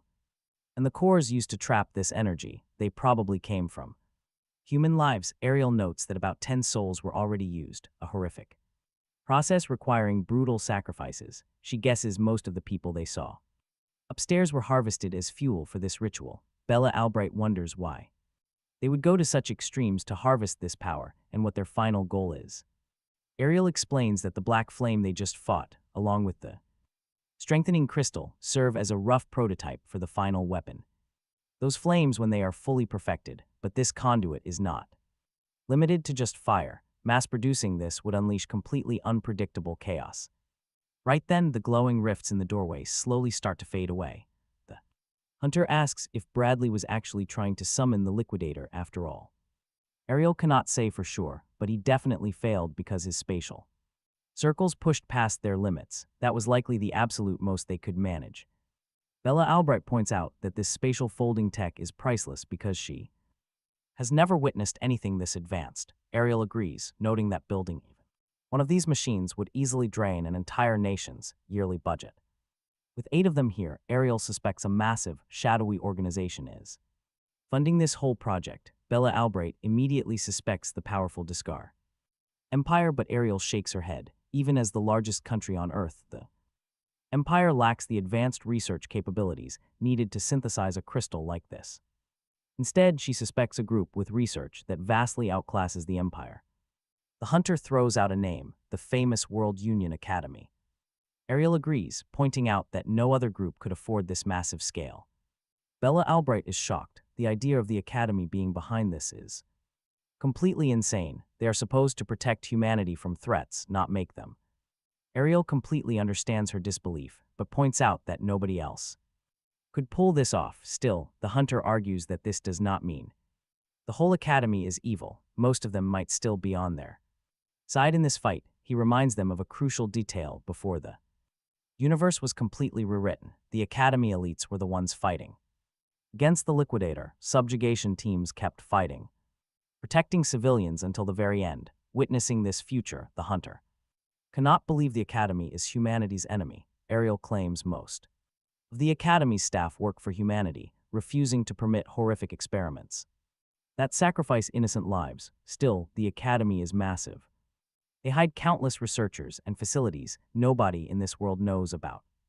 And whoever backed Variant must have wielded immense power. After all, Bradley could never pull off a project this massive alone.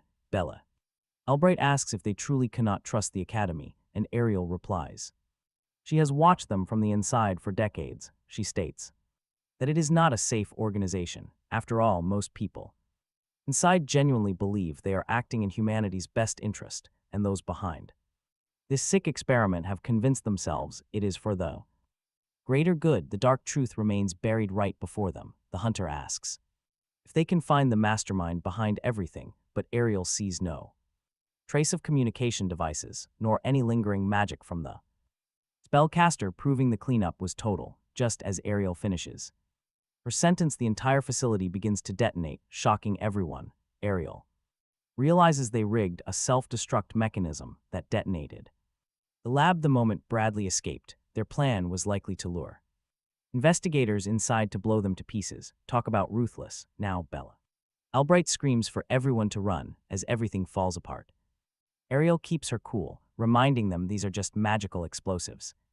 And an elite professor is not easily taken down. She conjures a massive barrier, swearing she will not die in such a pathetic way. Ariel orders them to stay inside the boundary while she handles it. The entire structure crashes down, but Ariel's defensive shield holds perfectly.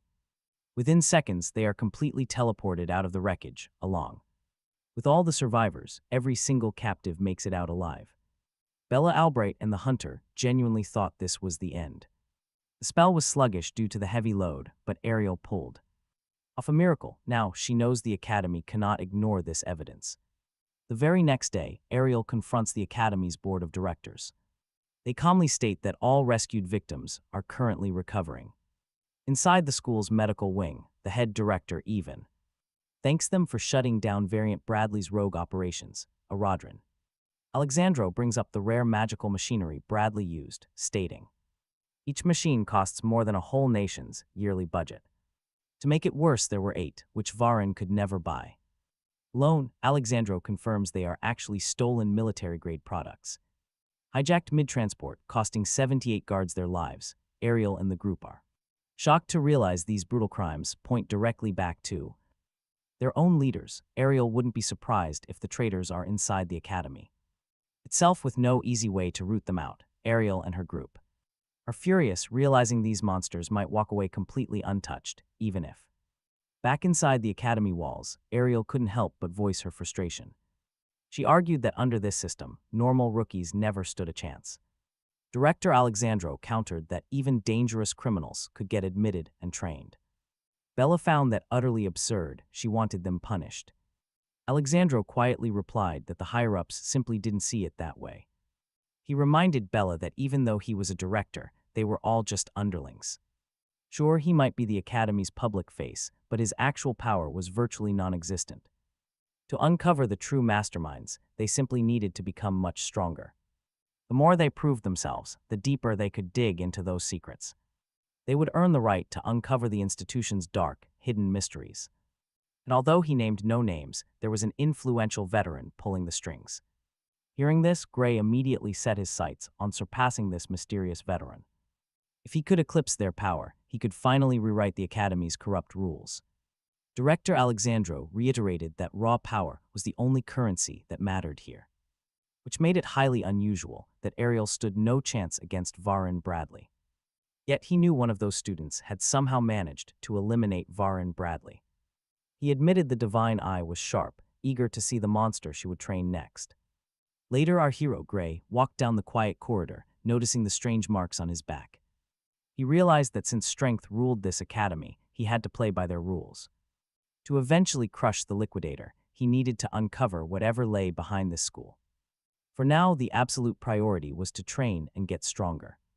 And check this out, suddenly, a random kid jumps Gray in the corridor. Gray reacted instantly, raising his guard and stepping back from the heavy impact. With a smug smirk, the attacker mocked him for being tougher than expected. This only annoyed Gray. The loudmouth claimed Gray acted like he owned the place. He sneered that a rejected special admission trash didn't belong in these elite hallways. Gray immediately recognized him as one of those elitists who despised special students. When Gray calmly asked if he wanted trouble, the pale boy confidently said yes. But as soon as Ariel stepped into the hallway, the bully quickly backed down and fled. With the Academy's tight security, the cowardly kid couldn't risk starting a real fight. It was clear that Varin Bradley would be sending more dangerous hitmen soon. That annoying boy actually ran straight to the teacher, making up a pathetic lie. He falsely claimed that a low-ranking student had randomly kicked him in the hall. He insisted that trashy Divine Eye students shouldn't even breathe the same air. With no weapons or injuries to show, the teacher couldn't take him seriously. Instead, she humorously suggested that Gray should just track him down and beat him up. I mean, seriously, neither Gray nor Ariel expected that kind of advice. Their teacher Arya smirked, admitting she technically couldn't authorize a street brawl. But she was more than happy to turn a blind eye if Gray wanted payback. Still, Gray chose to let it go, wanting to avoid any unnecessary drama. Arya wondered aloud why the Divine Eye students faced such relentless hatred. Gray noted they were always mocked, but physical attacks were definitely a new low. Hearing this, Arya felt deeply frustrated, wishing she had real authority to protect them. But Gray quietly realized that if Arya had actually sacrificed her own scholarship, then he wouldn't even be standing in this prestigious school today. So he let it drop. Besides, Bella was dead set on proving that the divine programmer was not a mistake. Gray added his master also had the divine eye. He knew these elite students were ultimately destined to become the heroes fighting against the Liquidator. Ariel thanked Gray but added, he shouldn't treat this like some outside issue. She made it clear that of the entire Divine Eye group, Gray was the one she expected the most from. Amy White, Luke Muller, and Jacob Bloomfield were definitely special students who would reach incredible heights, but for the first time, she truly believed someone could surpass humanity itself. Gray was the chosen one, but the pressure felt immense to be compared to such legendary heroes. Even so, he knew this kind of soft thinking was weak. The mastermind behind Varian definitely had not given up on summoning the Liquidator. Gray had returned to this timeline to ensure he could crush the monster. He knew the fate of this world rested in his hands. Next up was fencing class, and they were heading straight into real combat. The instructor ordered everyone to pair up using the list on the board. Gray stayed focused, no distractions. After all, the other students would likely start trash-talking the Divine Eye class again. Then he noticed his opponent was none other than Leonhardt Apes, the undisputed top sword in the fencing class, the absolute strongest first year. The teacher paired rivals of equal skill, warning them not to hold back, but Gray seriously doubted they were anywhere near equal, not even close. Why on earth should he fight the absolute best student when he had barely even joined the academy? Still, Gray knew the truth. Leonhardt absolutely despised the Divine Eye group, and he was dying to break him. Leonhardt Apes calmly strolled over. Flashing a smug grin about their matchup, he claimed he was thrilled to duel Gray Lee, the current talk of the class. Leonhardt declared he had worked himself to the bone, specifically for the chance to fight alongside Gray, but Gray caught the savage glint behind that polite smile. No doubt about it, this guy was itching to legally thrash him. Both stepped into the center of the ring, ready to clash. Soon, the room erupted and Leonhardt lunged straight for Gray. The boy blocked a massive, ringing sword strike. Then Leonhardt unleashed a brutal side sweep that sent Gray skidding backward. He pressed forward again, a wild aura exploding as his blade grazed close to Gray. But Gray countered with a massive downward strike, blocked cleanly by the blonde prodigy. Leonhardt admitted Gray was strong, highly doubting he was some backdoor admission. Their blades clashed in a high-speed storm of steel. Exchanging countless blows, Gray honestly thought he would fold immediately. But somehow he was holding his ground, yet he still could not match Leonhardt's raw, heavy power, even with two hands. The guy's sword skills were terrifyingly perfect, even with all the memories of his past life and his new master's training. This clash was brutal. Seeing Leonhardt charge again, burning with mana, Gray knew the guy was a complete beast. Soon, the entire class stopped to watch Gray match the top genius strike for strike. Leonhardt, he could fight like that all day, completely enjoying himself. Meanwhile, Gray felt his stamina rapidly drain away. His body could not endure this pace. Without those grueling training sessions with Professor Heathcote, he would be done. He lay face down, wondering why Leonhardt was not even panting yet. Gray's strength was failing fast. He needed to end this immediately. He remembered Professor Heathcote's strict instruction to treat this sparring match exactly like a real battle. Suddenly, Gray spotted a massive opening as Leonhardt attacked. Gray ducked low beneath the incoming strike, planting his hand on the floor.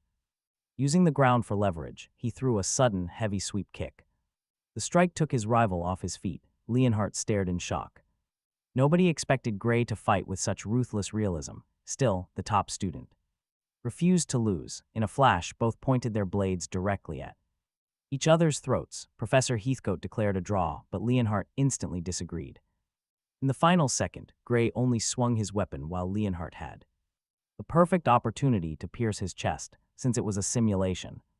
Leonhardt held back, aiming his sword at Gray's heart instead of his neck. Even with safety gear, targeting the heart during training was a massive statement. Standing down, Leonhardt Apes admitted that he lost this battle. Gray quietly understood the massive gap between actual survival and class practice. True combat demanded more than pure swordsmanship. Defending himself, Gray calmly argued that throwing a kick was technically cheating during a standard fencing lesson. But since they were told to treat this sparring as real, rules simply did not exist. Leonhardt grinned, calling Gray for another round immediately. Gray did not understand why the prodigy kept underestimating his own power. In a direct, unarmored deathmatch, Gray stood absolutely no real chance. The stamina gap alone was too massive. Suddenly, a loud shout interrupted them, commanding both to halt their match. An arrogant student argued that despite the rules, this was still a strict swordsmanship class. They had no right using anything besides their blades, he demanded. To know why a lowly special student was sparring with the elite. The loudmouth sneered at Gray, warning him not to boast about magic. He had not even earned his place. Leonhardt coldly cut him off, stating that Professor Heathcote chose Gray because nobody else is worthy. She nodded, explaining she matched the pairs based on overall combat strength. In her eyes, Gray was the only one capable of facing Leonhardt. If the complainer disagreed, he simply had to defeat Gray himself. Eager to prove his worth, the arrogant noble boasted about how he crushed the examiner, refusing to be compared to pathetic underdogs. Watching from the side, Dylan noticed the fool completely underestimated Gray. He was treating him like an exhibition, blind to his true force. Dylan smiled, knowing Gray's overwhelming dark power deserved some recognition. Worse, the idiot had just interrupted their precious sparring session. For that unforgivable crime, Leonhardt stared at the classmate with absolute coldness. He silently decided the brat deserved to die. The professor spoke up, offering to move their duel to the magical, high-stakes illusion arenas. Gray knew this opponent wouldn't be easy to fight, given how he entered normal academy training. Gray knew his opponent held the advantage in physical raw stamina and strength. Hard training couldn't beat years of conditioning. Gray wasn't feeling confident, not even a little. But he accepted the duel anyway. After all, losing wouldn't get him expelled. Since this was just practice, the teacher urged everyone to go easy. Both took their combat stances and instantly charged forward at high speed. Leon wanted to break him. He wanted to put Gray in his place and call him a loser. They clashed, their blades colliding furiously. Sparks flew everywhere. Right then, Gray twisted his wrist with insane precision, throwing him back. Wait, Leon's attack felt incredibly weak. His strength didn't compare to Gray's at all. Was he holding back? It seemed likely until the boy fell backward and dropped his sword, just like that. Leon crashed headfirst, and the teacher immediately stopped the match. She quickly apologized, explaining she only aimed for his weapon but hit the boy instead. Leon grumbled, claiming he was just caught off guard. Humiliated and bleeding, the crying student demanded a rematch right then and there. The teacher agreed. They would fight until someone gave up. Leon charged again, putting every ounce of his remaining strength into the strike, but the result, exactly the same. He stood no chance. Leon was left crying and severely injured on the dirt floor. Seeing his state, the teacher declared the match over, finally. She ordered students to carry him to the infirmary. So, who wins? Gray and Leon were officially declared the representatives for their entire year. The professor explained they would face the reigning second-year champion next. This cross-grade battle was a massive deal, the experience gap humongous. Historically, the first years had already lost 35 times in a row. A single year of training at this academy made a colossal difference. Losing was completely normal, but if they could put up a good fight, they would make waves. A win would make them legends overnight. The teacher told them not to stress. Being chosen was already huge. But get this, Gray expected something much more serious, much more intense. Still, as a special admission student, this was his ultimate chance. He wanted to prove his combat abilities. He was dead set on training like crazy to defeat the reigning second-year champion. Meanwhile, the Academy Board met to discuss a controversial proposal. Professor Boudreau demanded that the Divine Eye student, Amy White, be expelled. Ariel, who managed the Divine Eye students, stepped in immediately. Boudreau argued that Amy had failed her third-year advancement exam. Despite failing, she stayed at the academy solely as a special admit. To him, this favoritism was totally unfair to normal expelled students. Ariel fired back, arguing that Amy's raw potential was world-class. However, severe physical side effects prevented her from showing her true power. Boudreau scoffed at that. He complained they used the same excuse every Single time, in his eyes, it just made a useless student. Sound like a hidden prodigy, but Ariel wasn't backing down, not today. Pushed too early, she could lose her chance forever. Budra was pretty irritated. He snapped that Ariel always recycled these old comparisons. He wanted to know if her grand plan was to let subpar students slide by. Ariel countered, the academy exists to cultivate truly exceptional talent, meaning they should protect her even if she did not fit their conventional system. Budra scoffed, sure, special admissions were once impressive, but now they just waste precious space. He pointed to Amy White, Bella Albright, and Jacob Bloomfield as proof that the Divine Eye program was losing its edge. Someone even suggested abolishing the entire special admission, leaving Ariel completely stunned. After all, it had been built long ago by the academy founders themselves and could be torn down just as easily. Another professor claimed the current Divine Eye students failed to impress, and the program had lost its sharp edge. Sure, Bella Albright had improved, but it was no major feat, since her mana levels were still pretty low. Still, the older graduates of the program were actually quite remarkable. Because of that, half the room wanted to end it, while the rest hesitated, honoring that legacy. Ariel really did not expect so many voices to turn against them. The fierce opposition was far stronger than she had ever imagined. And get this, they really would shut it down. Budra declared the system completely outdated. He asked if Ariel thought she was somehow better at recognizing talent than them. She desperately wanted to say yes, but held back, knowing it would only anger them. They already disliked her, and most only cared about the academy's bottom line. To get these people on her side, she could not afford to make enemies. Budra doubled down, declaring that Ariel was far past her prime. He sneered that she no longer had any valid arguments left to stand on. Another professor casually mentioned that her glory days were long gone.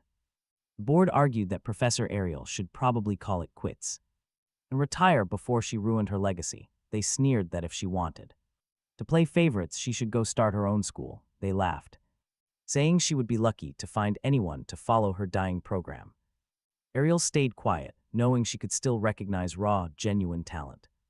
These kids just needed a bit more time to grow. Given that chance, they would prove everyone wrong. She had to keep them from being expelled. Ariel desperately searched for a way to stop the upcoming expulsions. That was when one of the professors suddenly brought up a new name. He was talking about Gray Lei, a first-year swordsman in the program. Word was the kid showed some real promise. Budra, however, was highly skeptical, claiming the boy did not look impressive at all. They agreed to decide the program's fate after watching Gray's upcoming match. Ariel glanced over at Heathcote, but he only shook his head in denial. She warned them that Gray's skills were not suited for simulated matches. She argued he only truly excelled when backed into a desperate corner.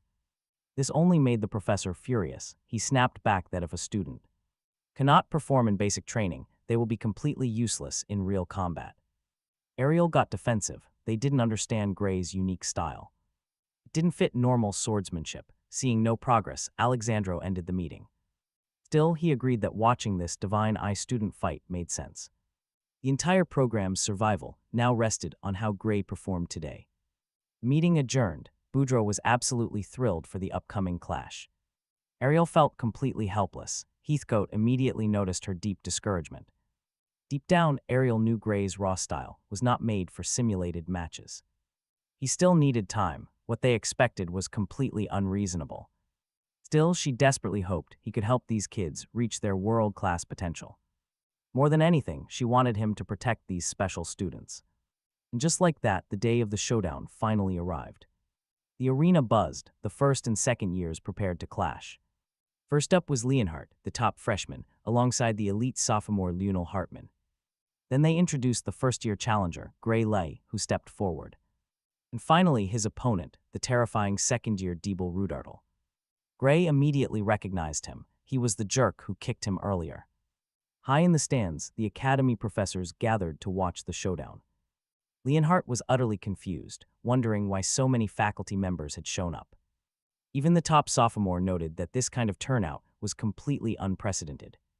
Usually, only 3 professors would bother to watch a match like this. So why on earth were there so many high-ranking eyes on them today? Ariel proudly suggested they were all here for Gray, praising her own taste. Boudreaux quickly cut in, sneering that Leonhardt was actually right. He announced that everyone was about to witness the end of the divine eye. The class was being shut down, leaving Gray completely stunned. He turned to Ariel, asking if it was true, but she hesitated to answer. If she confirmed it, Gray would push his limits and trigger his dangerous power. In his fragile current state, that level of strain could easily prove fatal. She lied. She claimed Boudreaux was just trying to mess with him. But Gray noticed something alarming. Her hands were visibly shaking as she spoke. He played along to keep her calm, but he knew the truth. Boudreaux was practically begging for them to get utterly crushed by the sophomores. He claimed their pathetic defeat would finally prove the divine eye was a failure. Gray was not about to sit back and let this guy insult his teacher. Ariel gasped in surprise as Gray stepped forward, fiercely defending her honor. Boudreaux laughed, mocking anyone senile enough to think Gray actually stood a chance. Gray shot back. He would shut his mouth and prove him wrong. The kid's sheer arrogance sent Boudreaux's temper soaring as the fighters split up. Heading to their respective sides, the teams began their final combat prep. Ariel was touched by Gray's loyalty, but she deeply worried about his plan. Ariel wondered what he was planning, because even against the top academy student, his brutal, practical swordsmanship would only give him a tiny fighting chance. Instead, he was matched against a complete monster, Diebel Rudartle. Bradley had surgically modified Diebel's brain, boosting his reflexes beyond human limits. This bioengineered freak was literally the worst possible nightmare for Gray's style. Ariel deeply feared that the boy was secretly planning to use his special power. She begged Gray not to worry about her safety or push himself too hard. Gray offered her a relaxed smile and told her he already knew that. Soon, the announcer declared the start of the elite student combat matches. The representatives stepped forward, protected by magic to avoid fatal injuries. Triggering the opponent's barrier is the only way to claim victory. This highly anticipated clash of the academy's top students begins right now. Blonde Leonhardt boldly charges against the elite second-year representative. He unleashes a relentless barrage of heavy strikes with his sword. The rival blocks every single strike and immediately launches a counterattack. Leonhardt reacts in a flash, dropping low to deliver a kick to the face. But he quickly realizes that he cannot fight with that same raw intensity. Feeling completely exhausted, he listens as his opponent comments on his growth. The rival remarks that Leonhardt is far stronger than he was last year. Recovering instantly from the kick, the opponent decides to quicken the pace. Rampaging with increased intensity, he asks if Leonhardt can even keep up. The blonde manages to dodge a few strikes but gets caught off guard. His protective barrier triggers, and Lunal is officially declared the winner. Up next, the high-stakes challenger match is about to begin. As the next combatants step forward, Leonhardt passes Gray and wishes him luck. Leonhardt warns him that he absolutely has to win to stay at the academy. Especially after those bold claims, Gray just smiles, keeping his focus locked. He notes that he has fought horrific monsters before returning in time. Compared to those nightmares, a mere student like Diebel should be easy. Watch closely. Diebel slowly approaches, dragging his massive sword along the ground. He sneers, promising to send Gray Lee to hell just like his master, Bradley.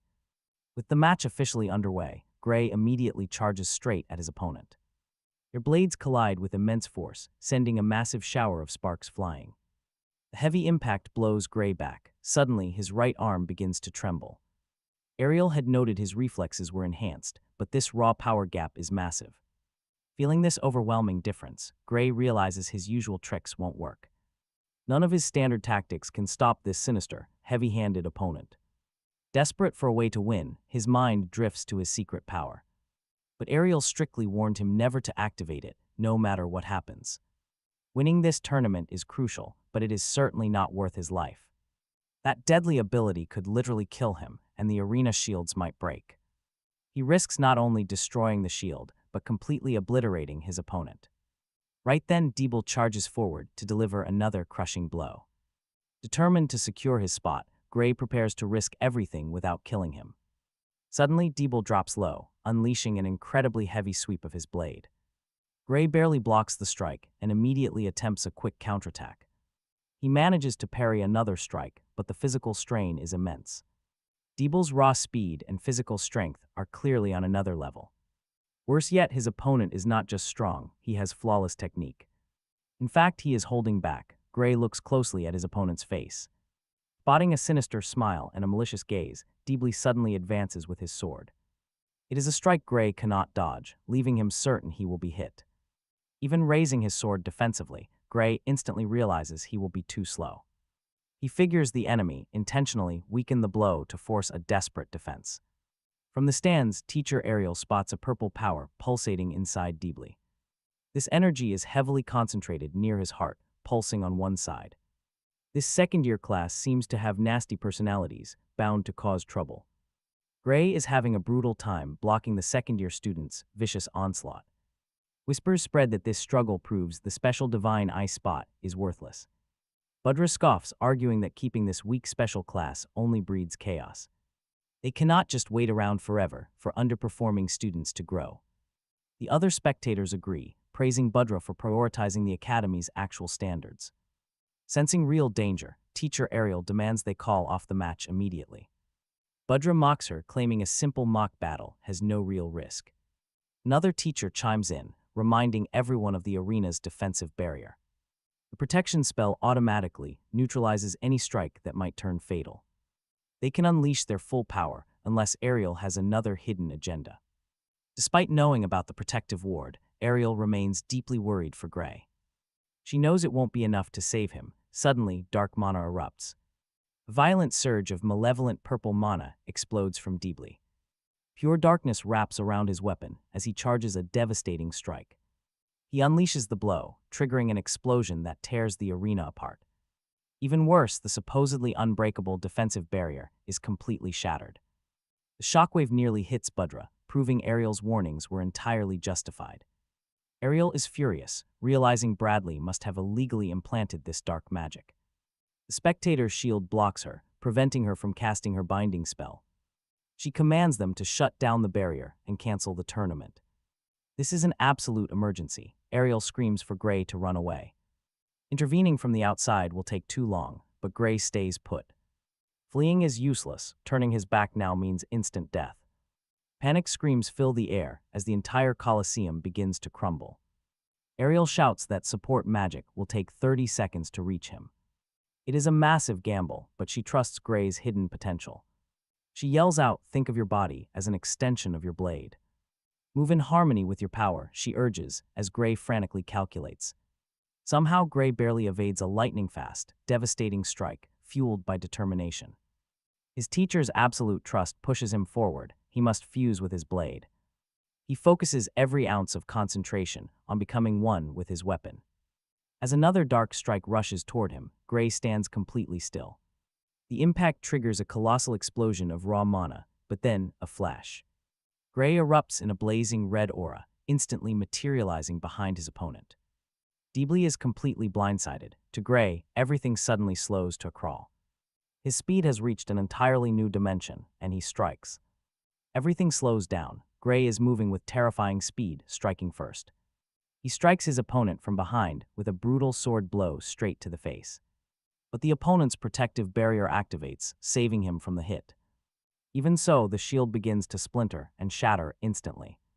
Deeble Redardal gets thrown backward with force. He crashes hard, smashing right through the stone walls from the sheer power. Gray successfully shattered the opponent's defensive barrier, leaving the second-year student very heavily injured. Professor Heat quickly calls out to check on him. Medics are called, but Deeble is rising. Bradley's pupil stands back up, dark magic rolling off him in heavy waves. He appears completely unharmed. Ariel shouts for Gray to stay on guard. Suddenly, Deeble lunges forward with dark magic. Massive shadow tentacles tear the arena apart, completely targeting Gray Lay. Ariel demands to know why the barrier is up, but Professor Heat is struggling. He is trying while Gray keeps dodging. But Deeble is done fighting from a distance, quickly closing the gap. He charges Gray head-on, their weapons clashing in a massive and spectacular explosion of sparks. This is insane. Gray realizes this opponent is anything but a normal human.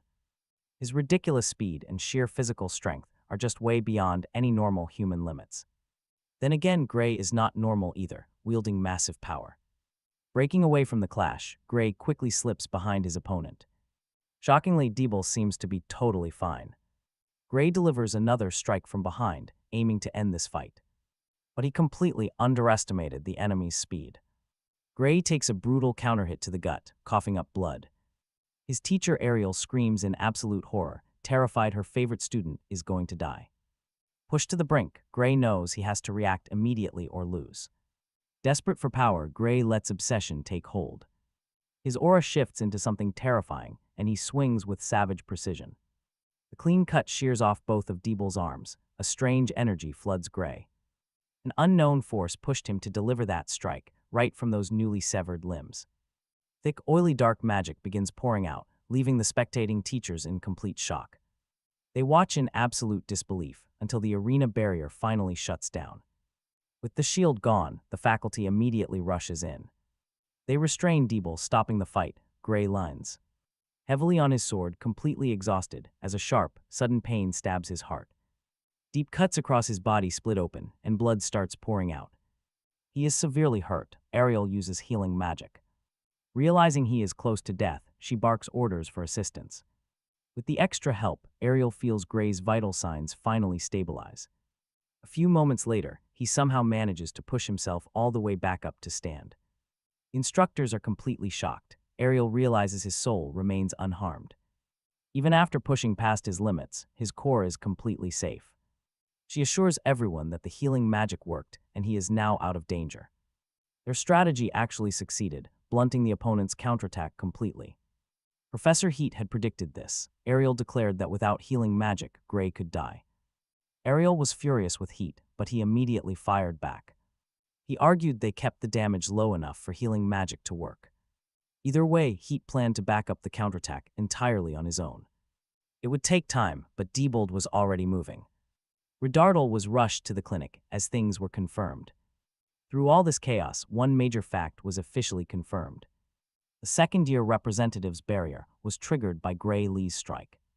Because of that, the first-year underdog was crowned the official winner. The crowd went absolutely wild. Gray had just pulled off a historic upset. By defeating a senior, he single-handedly broke their losing streak. They finally broke a 35-defeat streak, and Heat dismissed the numbers. Talk about an absolute victory. Ariel was proven right all along. Everyone had to admit she was correct, saving their class from being abolished. The Divine Eye class survived, leaving the director feeling deeply ashamed. He almost threw away a genius, all out of pure ignorance. Later, Ariel thanked Gray Lee while he rested and healed up. Those who wanted the class shut down now had to face their mistakes. Budra was especially stuck. He was drowning in his own regret. Gray Lee lied, claiming he had no idea where that power came from. But Ariel saw right through it. He used it against the Ogre General. He silently hoped his teacher would back up his little cover story. To stop the executor, Gray Lee had to keep this power fully hidden. She understood his play. The boy acted way too mature for his age. Even so, seeing how much Gray Lee trusted her, she chose to help. She told the director that Gray Lee's magic defied all normal analysis. Even so, she claimed she could track it with her own eyes. Ariel explained she was studying his strength and sharing data with Heat. This team effort was the secret behind the boy's insane new control. She was still looking for ways to fully unlock his true potential. She requested total charge over everything regarding Gray Lee's unique abilities. After that legendary fight, Director Alexandro simply could not say no. He handed over full authority of the Divine Eye Special Group. He made Gray Lee her responsibility and offered the Academy's full support. Both of them felt relieved that their elite team was finally safe. Next, they headed deep underground. They had to check on Diebold. The director wanted the Divine Eye team right there by his side. Ariel came along to help him closely examine the gruesome scene.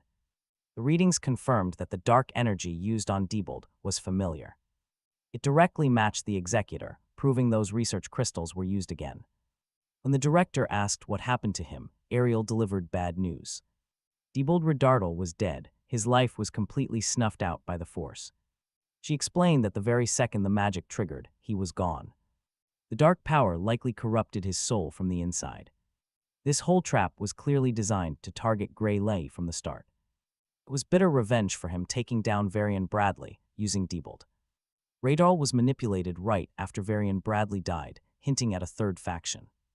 Ariel and Gray quickly realized they were facing a massive, hidden third faction. The real enemy was lurking in the dark, and Ariel needed some time to dig them out. She needed to use her high-level connections, already suspecting the academy itself. Something deep inside the school was rotten, so Gray offered to help his teacher. He could finally use his divine eye without tearing his own soul apart. The physical toll was getting way worse, he admitted. Seeing his drive, Heatcode suggested taking his training to the next level. Ariel agreed, hoping Gray would finally master this volatile power once and for all. Once the meeting wrapped up, Gray immediately headed straight for the training grounds. Heatcode warned him that this next method was insanely painful and dangerous. He told the boy that if he was willing to go slow, safer options existed. But Gray wanted power now, telling Heatcode to start the prep work without delay. Gray took a deep breath, focusing entirely on becoming one with his sword. Chasing that familiar sensation, a crimson aura slowly began to bleed from the blade. A red aura surged, then a massive straight thrust. The massive impact shattered the targets as he ran. He delivered lightning-fast slashes, completely obliterating every target in his path. The watching instructors were completely blown away by him. Gray shattered yet another armor piece, but the violent recoil suddenly hit his body. Blood coughed from his mouth, but he still forced a final spinning strike. Suddenly his knees buckled and he collapsed, blacking out. Nearby teachers rushed over immediately with recovery magic. Within seconds, Gray opened his eyes, pushed himself up, and stood tall.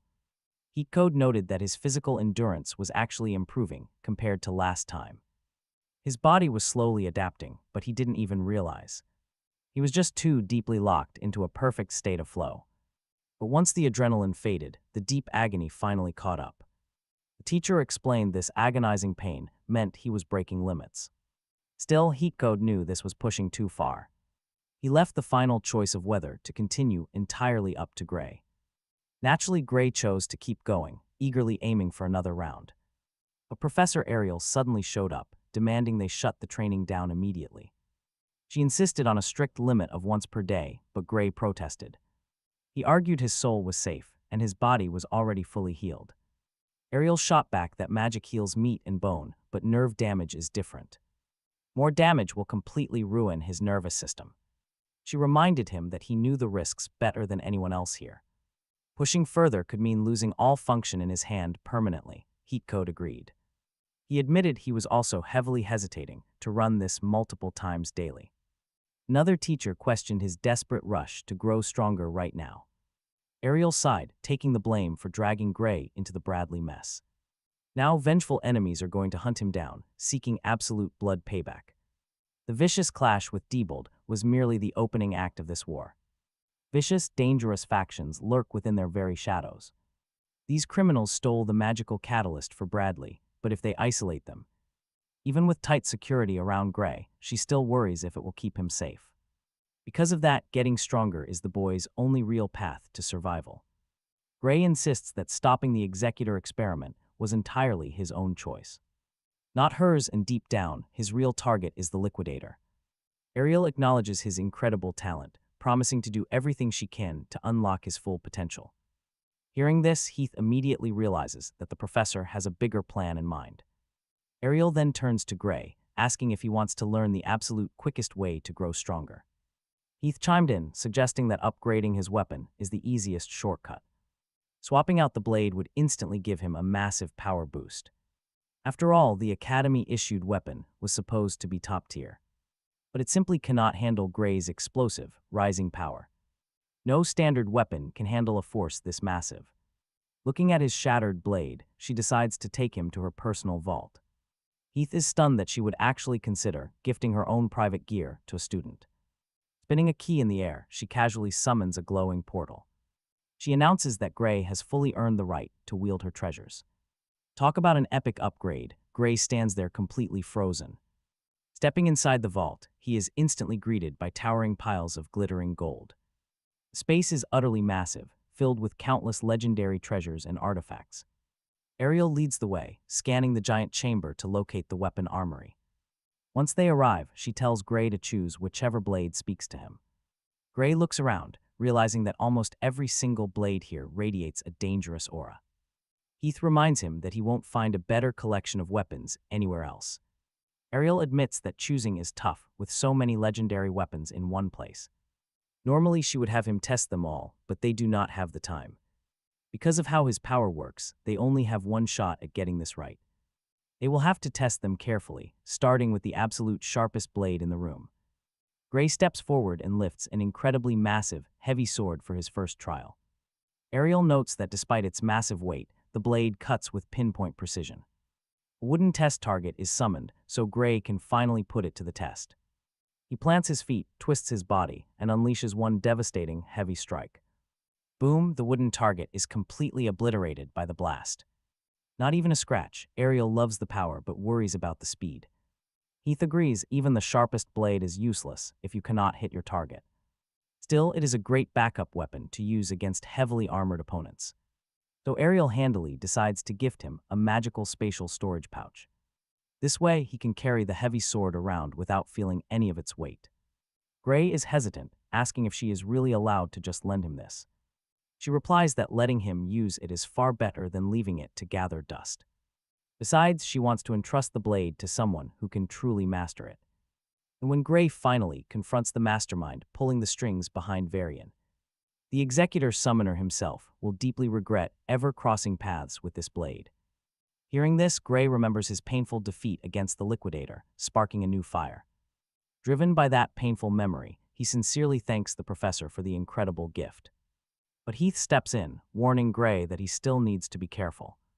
Just showing off a blade like this without even using it is crazy, if it ever went on the market. The price tag would hit 10 billion gold coins.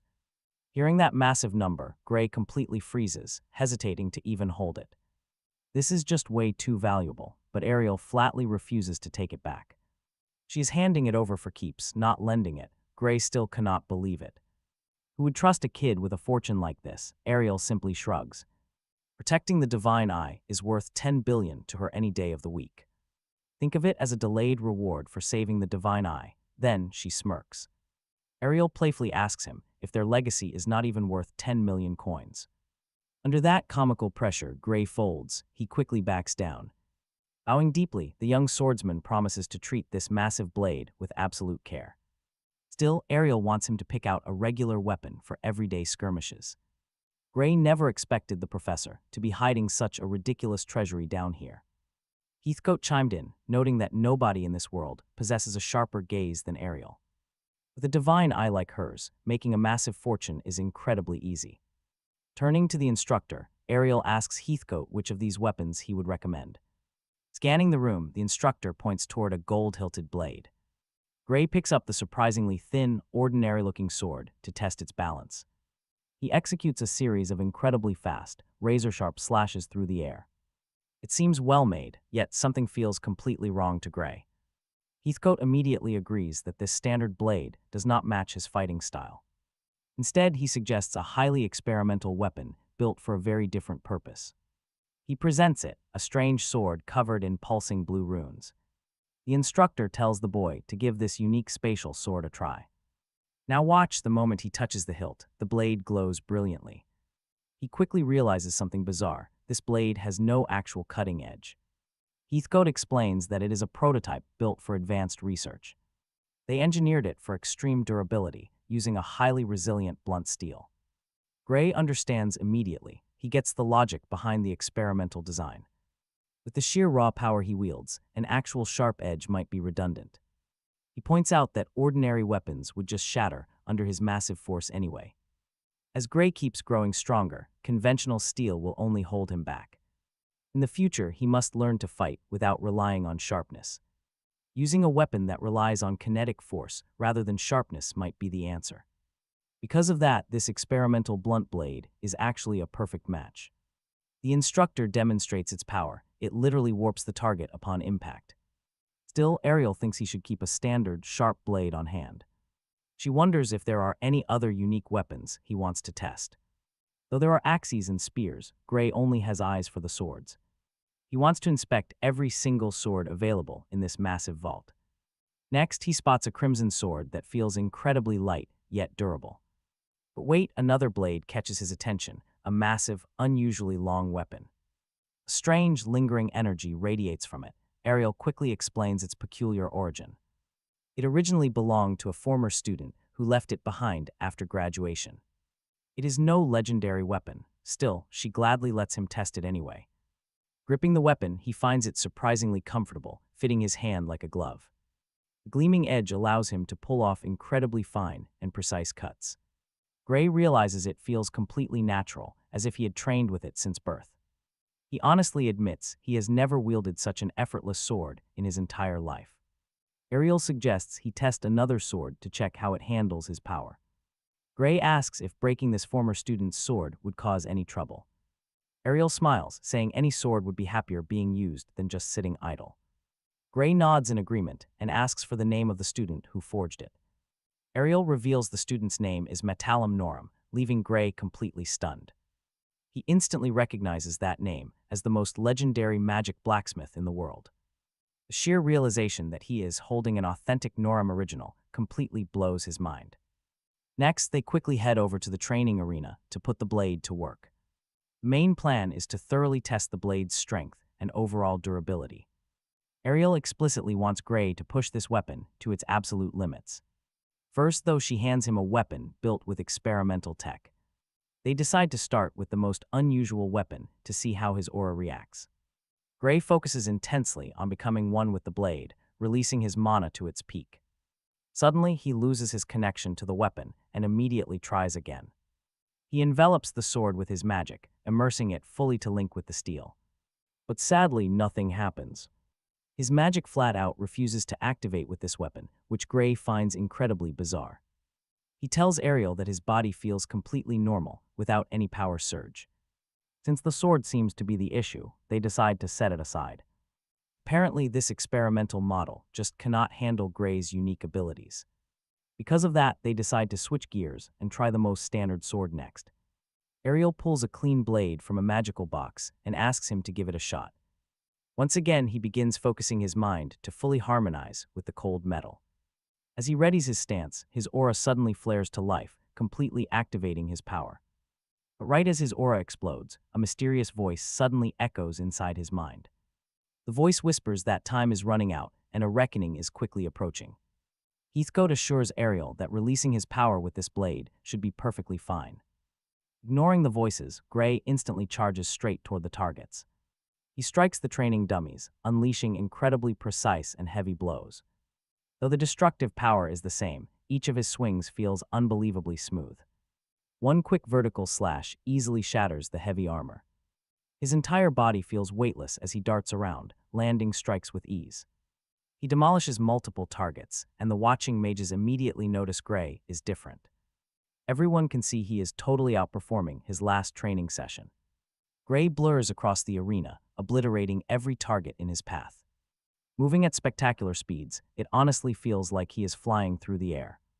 But as he lands his final strike, a trail of dark blood drips from his mouth. Gray realizes that despite having the exact same number of targets as before, he cleared them all out in an instant, whereas last time he only hit half. Best of all, he is still standing instead of collapsing. But the observers quickly notice fresh blood dripping down his chin. Blood drips down his chest, exposing a deep gash. Professor Ariel grows. Desperate, screaming at him to drop the sword, Lee and Gray obey instantly. Gray lets go, collapsing straight onto his knees. The professors rush forward. To catch him throwing their healing magic into his body, he is growing. Dangerously weak, one of them begs him to stop pushing himself so hard. Ariel explains that losing so much vital blood will sap his stamina. He must rest now, after all he broke his limits. It could be a divine sign, but if Gray ignores his injuries, things will end badly, in a real life-or-death battle without a healer. He would have been done for. Glancing down at his sword, Gray realizes it does not have a single scratch after that brutal clash. Using his divine eye, he sees the weapon glowing with an even stronger light. It survived the duel. Ariel spots a strange shift in the sky. She tenses up. A pink magical explosion suddenly rocks the horizon. Shockwaves hit the World Union Academy. Talk about a massive surprise attack. The school crumbles under attack. Terrified students desperately flee from falling debris. Instructors quickly conjure massive magical barriers to shield everyone. Heathcote warns that the blast hit the secure vaults containing dangerous materials. This was an intentional strike. Someone wanted those dangerous materials. Right after the blast, a figure used high-level teleportation. It happened in a split second, but that should be impossible, since the vault is heavily guarded by anti-teleportation wards. Smoke rises, Ariel smells executioner magic in the air. The culprits likely used laboratory crystals to destroy the outer wall. Gray connects the dots. They work with Varian Bradley. They actually had the sheer guts to target the Academy headquarters. Just as expected, several valuable items were looted from the vault. Though the details are classified, an outsider could never pull this off. The way they easily bypassed the barrier and fled suggests it was an inside job. This academy cannot be trusted anymore. Ariel bitterly wonders if this place was ever actually trustworthy to begin with. Gray points out that if the enemy controls the academy, they can easily use their influence to steal anything they want. But blowing up the vault means they could not get this legally. Ariel is unsure about the higher-ups, but the culprits are blood drinkers. They must have infiltrated the system. They even eliminated Bella's father. The professor warns that by taking down Varian, Gray is now their next target. She tells him to stay alert, especially when he leaves the safety of these academy gates. Leaving the professor behind, Gray heads back down the stairs. Inside the classroom, his classmates are trembling in pure terror. The atmosphere is heavy. He assumes it is because of the attack. But then a notification arrives for an upcoming outdoor exercise. That is the source of their fear. Gray tells Leon he read it. He is not afraid at all, even facing a grueling 16-hour march. Camping out in a territory crawling with monsters, a whole week of absolute training hell. The combat training will be brutal. Leon asks how Gray can stay so calm. They are marching 16 hours a day, with zero guarantee of a safe night. Beast attacks could happen at any second, and over half the class quits. But Gray just shrugs. Real war means the enemy strikes when you least expect. Back during his old squad days, they had no time limits or safety nets. They threw the warriors into monster-infested mountains and forced them to march. A whole week of constant survival. Some of them did not make it back. But with the academy instructors around today, nobody is going to die. Hearing this, Leon realizes just how terrifying Gray's background really is. This guy has literally survived hell. Normal exercises will never break him. While the other freshmen tremble, Gray senses something lurking in the shadows. The head professor steps up to announce the start of the outdoor trials. This is the make-or-break moment for the entire freshman class. If they cannot survive this, they can forget about advancing to second year. With a final warning to stay alive, the gates open and they march. Gray soon arrives at the edge of the wild Wintley continent. He looks around the desolate area, wondering why it remains so empty. Pushing deep into the forest, the class follows the instructors. Someone whispers that they seem to be taking a completely wrong path. The instructor barks back. Training is meant to be as brutal as possible. They struggle up a steep, rocky trail as exhaustion kicks in. The teacher grins, announcing they have only been hiking for 8 hours. They are only halfway through the first day. The students look completely crushed. Halfway, the sheer weight of the trial finally hits home. The instructor tries to reassure them, saying their bodies will soon adapt. He promises the start is always the hardest, but nobody is buying it. The fatigue only grows heavier, but Leon notices something interesting. While everyone else is practically dying, Leon shows zero signs of slowing. He knows this is his chance to push past his limits as a swordsman. But when he glances back at Gray Lai, he freezes. The guy has not even broken a sweat since they started walking. Suddenly, a massive spider drops from the trees, lunging at a girl. She screams in terror as the fangs close in on her face. But Gray reacts instantly, throwing a dagger with dead-on accuracy. The beast is pinned instantly. He warns everyone to watch out for poison. Leon watches in awe. Gray is not just matching their pace. He is actively scanning the trees, ready to strike at any moment. Keeping his guard up after 8 full hours of heavy hiking is unreal. That kind of stamina is only forged through absolute hell. Luckily, Gray's memories of his past life's training carry him easily. To him, even a camp under the stars is a massive upgrade.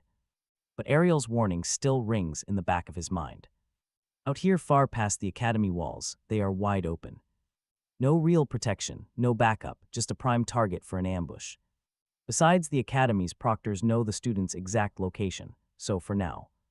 Gray prays that nothing goes wrong during this outdoor training, but right then, the professor orders them to halt. Exhausted, the students ask what is happening.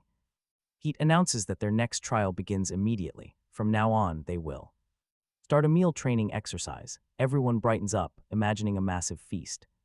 They thank the teacher for this generous break, eager to eat their fill. But Gray gets a bad feeling. Something about this exercise feels off. Especially since it is called a meal training, the professor quickly clarifies that this is no simple lunch break but a harsh marching lesson. When you eat, you must also cook. He splits them into balanced squads, evening out the overall combat strength of each team. Then the professor informs them that every squad gets a designated cooking space with only basic utensils.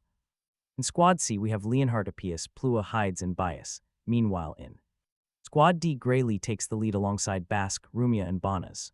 Gray wonders if he can really lead. He worries they will ignore a special admission student. But the students of Squad D immediately introduce themselves to their leader. They seem surprisingly friendly and relaxed, much calmer than Gray ever expected.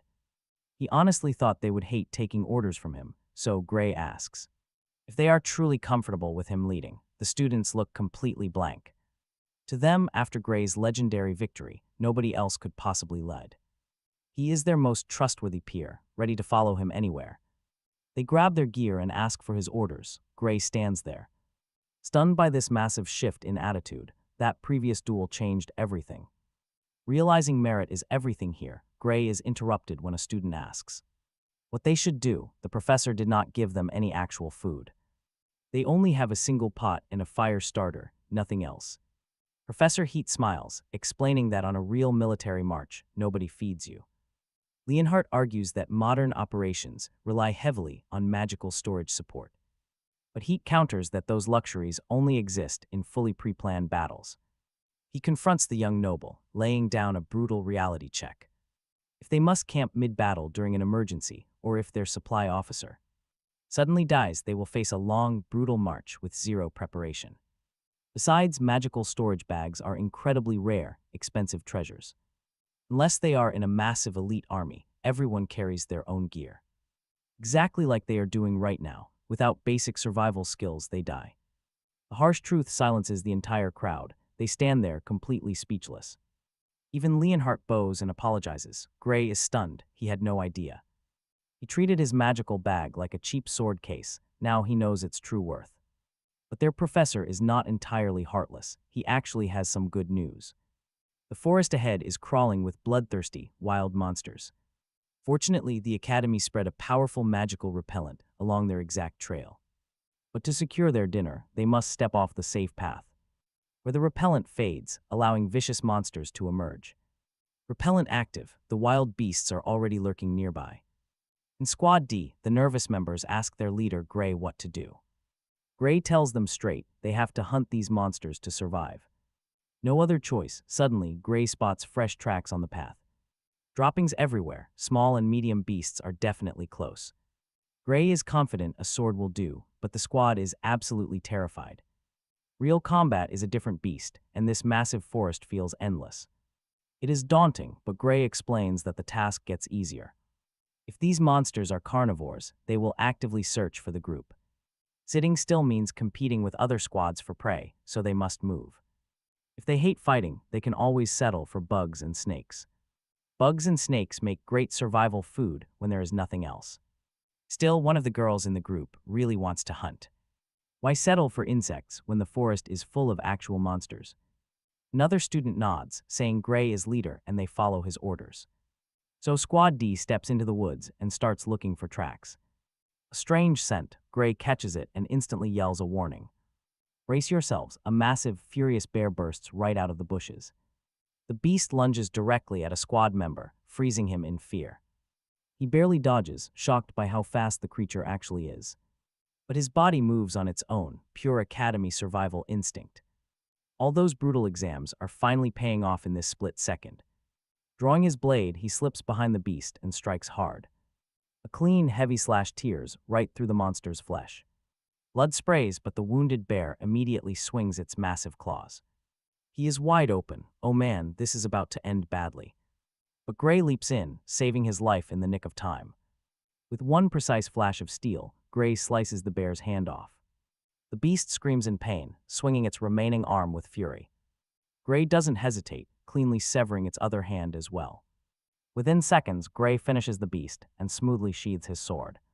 Tough bones, Gray mutters this while his teammate pantingly thanks him. Gray warns him that wild monsters keep fighting even when mortally wounded.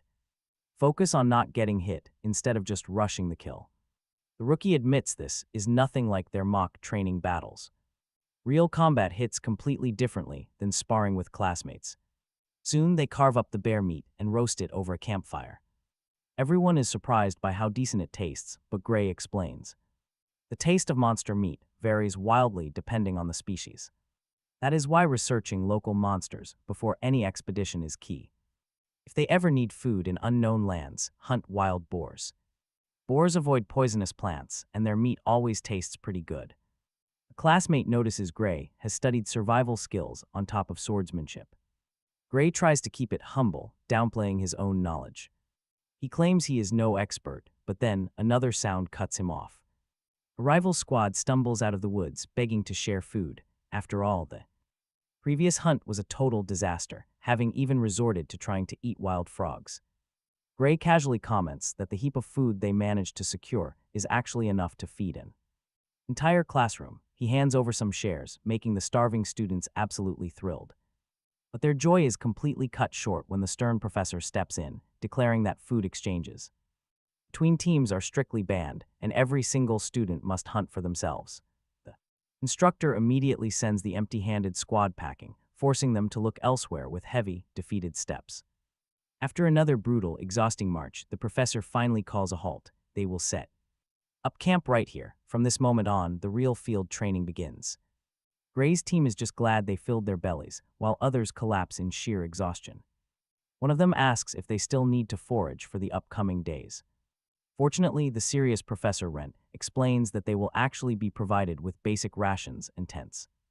But there is a catch: they must gather firewood and build their own shelters in the assigned areas, keeping campfires burning brightly to stave off the freezing cold night. Mock raids will occur while they sleep, meaning every team needs active sentries. Defend at all costs. Every creative tactic is completely fair game for protecting their campsite. Hearing some students whisper about dirty tricks, the instructor just smiles coldly. This brutal training camp was specifically designed to keep them on edge, isolated and exhausted. No rest, none. The real training begins this very second. The slower they are to build their shelters, the less sleep they will ultimately get tonight.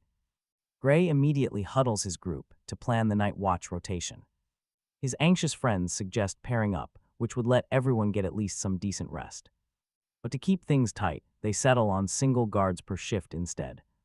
Honestly, they have a solid plan, but one teammate spots a loophole. The early and late slots are easy, but waking up mid-sleep is pure torture. Knowing this harsh reality, Gray courageously steps up and takes the dreaded second shift himself. He then looks around the fire, asking who is willing to take the third. The quiet, purple-haired boy he saved earlier immediately steps forward and volunteers for it. Rumia, Bask, and Benez agree to cover the very first watch of the night. The plan is remarkably simple. Each guard wakes up the next person before heading to sleep. Night falls while Gray rests inside his tent. Rumia stays alert by the fire. Shadows stretch. A stealthy, dangerous figure clutching a sharp dagger creeps slowly toward Gray's tent. Meanwhile, Rumia fights a completely losing battle against a sudden, incredibly heavy wave of exhaustion. Her head droops, completely unaware of the deadly threat closing in on them. And just like that, the trap is sprung. Gray's eyes snap wide open in the dark. He silently grabs his blade, listening closely to the faint rustling outside. Too quiet, a wild, rampaging beast would certainly make far louder and much more chaotic noises. It had to be a human, moving with deliberate, deadly stealth. Peeking cautiously through the tent flap, he only sees Rumia nodding off near the campfire. Since she didn't react, he wonders if his mind is just playing tricks. Still, his survival instincts scream that someone is definitely lurking nearby in the dark. He considers that it might just be the professor, testing their overall level of vigilance. Even if it is a drill, he cannot afford to relax. Slipping out into the cold night, he suddenly remembers the grim warning Ariel gave him. After crushing Varia, a target was painted squarely on his back. Bloodsuckers plus her final warning to watch his back when leaving the academy. Was it an assassin? He had to assume the worst and prepare himself. Snipers or long-range spells were always a threat in these dark woods. Standing still out in the open was basically asking to get killed. Gray slipped out of the tent, keeping quiet to avoid waking up Rumia. He crept through the trees, noticing a massive full moon lighting up the sky. It was bright as day, making it easy to spot any incoming danger. But it also meant hiding was going to be pretty tough. He recalled his old training with Ariel back in his past life. She always said silent movement starts from how your feet touch the ground. Pushing off the toes and letting the heel land last was key. That way, even if you step on dried leaves, you make zero noise. Any sound you do make will never register as a human footstep. To a guard, it just sounds like the wind blowing through branches. Back then, they literally walked barefoot across rugged mountain paths. All to blend in with nature, and Gray followed those rules perfectly. Moments later, he spots a suspicious shadow holding a dagger. Gray tosses a few stones as a distraction, baiting him right in. He presses his cold steel against the intruder's throat, demanding him to freeze. Answer me, he demands, or this blade goes right through you. But as the moonlight hits his face, Gray recognizes the old man. It is just their mustachioed professor, pulling another surprise training drill. The professor chuckles, explaining he was only testing their night security. Still, he never imagined a student would sneak up on him like this. Getting a sword held to his throat was definitely not on the lesson plan. Honestly, it was hard to tell who was teaching who at this point. Gray stays sharp, wondering if this old man is still acting. But a real assassin would definitely have brought a much deadlier weapon. Deciding he can trust him for now, Gray sheathes his sword. Suddenly, Rumia rushes out with her weapon drawn, alert to the noise. She stops, looking incredibly confused as she asks what is going on. The professor proudly admits he was just testing their camp's security. He praises Gray for detecting him long before he even got close. Honestly, he has never seen first-years put up such tight security. Rumia sighs, pointing out that Gray was supposed to be resting anyway. The instructor finds it bizarre that their best scout was off duty. Gray just shrugs and asks if he stepped on a branch nearby. The old man nods, surprised, confirming he did make a slight sound. Gray explains that a snapping branch instantly gives away a human presence. He is mind-blown that the kid picked up on that while sleeping. Gray calmly plays it down, claiming he was only half asleep anyway. He calls it a lucky guess, but the instructor just laughs. Between yesterday's mock battle and this, the kid is a total anomaly. He wonders if the academy has anything left to teach him. With a grin, the professor delivers some unexpected news to Gray Lai. Joining the night watch, if he did everything, others learn nothing. Gray asked if leaving his squad short-handed would ruin things. The professor replied that his group would face no midnight ambushes. They would get a complete pass between 1 and 3 a.m. Even without him, Gray Lee's squad would secure a perfect score. No conditions, the instructor quickly wrote down the official grade. Then he ordered the remaining students to proceed with training. But he froze. Gray Lee had already slipped right behind him. He missed the kid's approach completely. Was he elite? It seemed impossible for someone so incredibly young to manage that. Still, there was no denying Gray Lee's skills were off the charts. It made him deeply suspicious of the young man's true identity. As dawn broke, the instructor announced it was time to march. Every student was utterly exhausted from the constant nighttime alarms. But Gray Lee, the black swordsman, showed zero signs of fatigue. He confidently led Squad D forward until another sunset finally arrived. They pitched their tents, praying they would get some real rest. The professor announced that the intense drills were officially done. No more strenuous tasks, their camps were set up ready. They could finally unwind while waiting for dinner to cook. After eating, they collapsed, but Gray Lee found this too easy. He was absolutely certain tomorrow would be a living hell. Meanwhile, Leon chatted with him, completely confident in their skills. Soon, Professor Heathcote laid out a massive feast for them. The instructors brought out giant pots, urging everyone to eat up. There was plenty of food, and anyone could have seconds. They deserved a peaceful night after surviving 2 brutal days. The cadets greedily stuffed their faces to recover their lost energy. "Oh, this is bad," the instructor smiled, planning tomorrow's torment. Morning came, the march resumed, and a massive mountain loomed. They had arrived at the dangerous traversal zone of Mount Gastia. The nervous cadets slowly followed their instructor up the path. Seeing the mountain initially startled them, but their current pace helped. So far, not a single student had faltered. Solid start. That was expected from elite rookies who passed the tough academy exam. But the instructor quickly warned them that real training starts now. In just about 2 kilometers, they would cross a deadly boundary.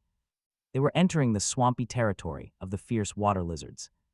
These beasts were far deadlier than their forest prey. Most of these cadets would be eliminated or even killed here. Absolute panic rippled through the ranks as they realized the danger. The instructor warned they must stay undetected during this 2-week test. Luckily, water lizards rarely moved during the dry season to save energy. If they made zero noise, the beasts might not even notice them. But this swamp was unpredictable, and things were about to change. During the dry season, they craved any drop of liquid. That was what they. Blood is the ultimate lure for these beasts, if the water lizards catch even a whiff. One mistake means instant death. It reminds Gray Lee of his brutal past training, hunting monsters, surviving with the divine bow. The instructor notes this quiet drill should be easy for Gray Lee, who already has real experience, but the others, doubtful. Glancing back, the teacher watches them struggle, clumsy, loud. Rent gets highly annoyed. He snaps at them to quiet down. They must slow their pace, walk much slower than before, no exceptions. Maintain this crawling speed. Absolute silence is their only armor. Rent warns them, no camping here, not in this territory. The water lizard nesting ground is dangerous, despite their exhaustion. Noticing no real guidance, Gray Lee assumes they already know safe zones. But the clumsy students are still making far too much noise. The professor has to repeat himself, demand absolute quiet from everyone. As they press forward, the instructor delivers one final, strict warning. From this point on, they are forbidden from speaking, no words. A single whisper means failing, so they continue the march in silence. Relying purely on silent hand signals, they slowly push deeper. Even without talking, the students treat this like a normal trail. At this incredibly slow speed, they actually think the trial is easy. The naive rookies convince themselves there are absolutely no monsters here. They highly doubt the academy would put them in actual mortal danger. The monsters must be a hoax, just a boring pace drill. Talk about famous last words, because suddenly a student slips. He crashes hard onto a rock, letting out a loud, panicky thud. The boy expects no monsters, but dreads losing evaluation points. And just like that, the nightmare starts. Lizards swarm the group. Sensing danger, teachers and students instantly draw their steel.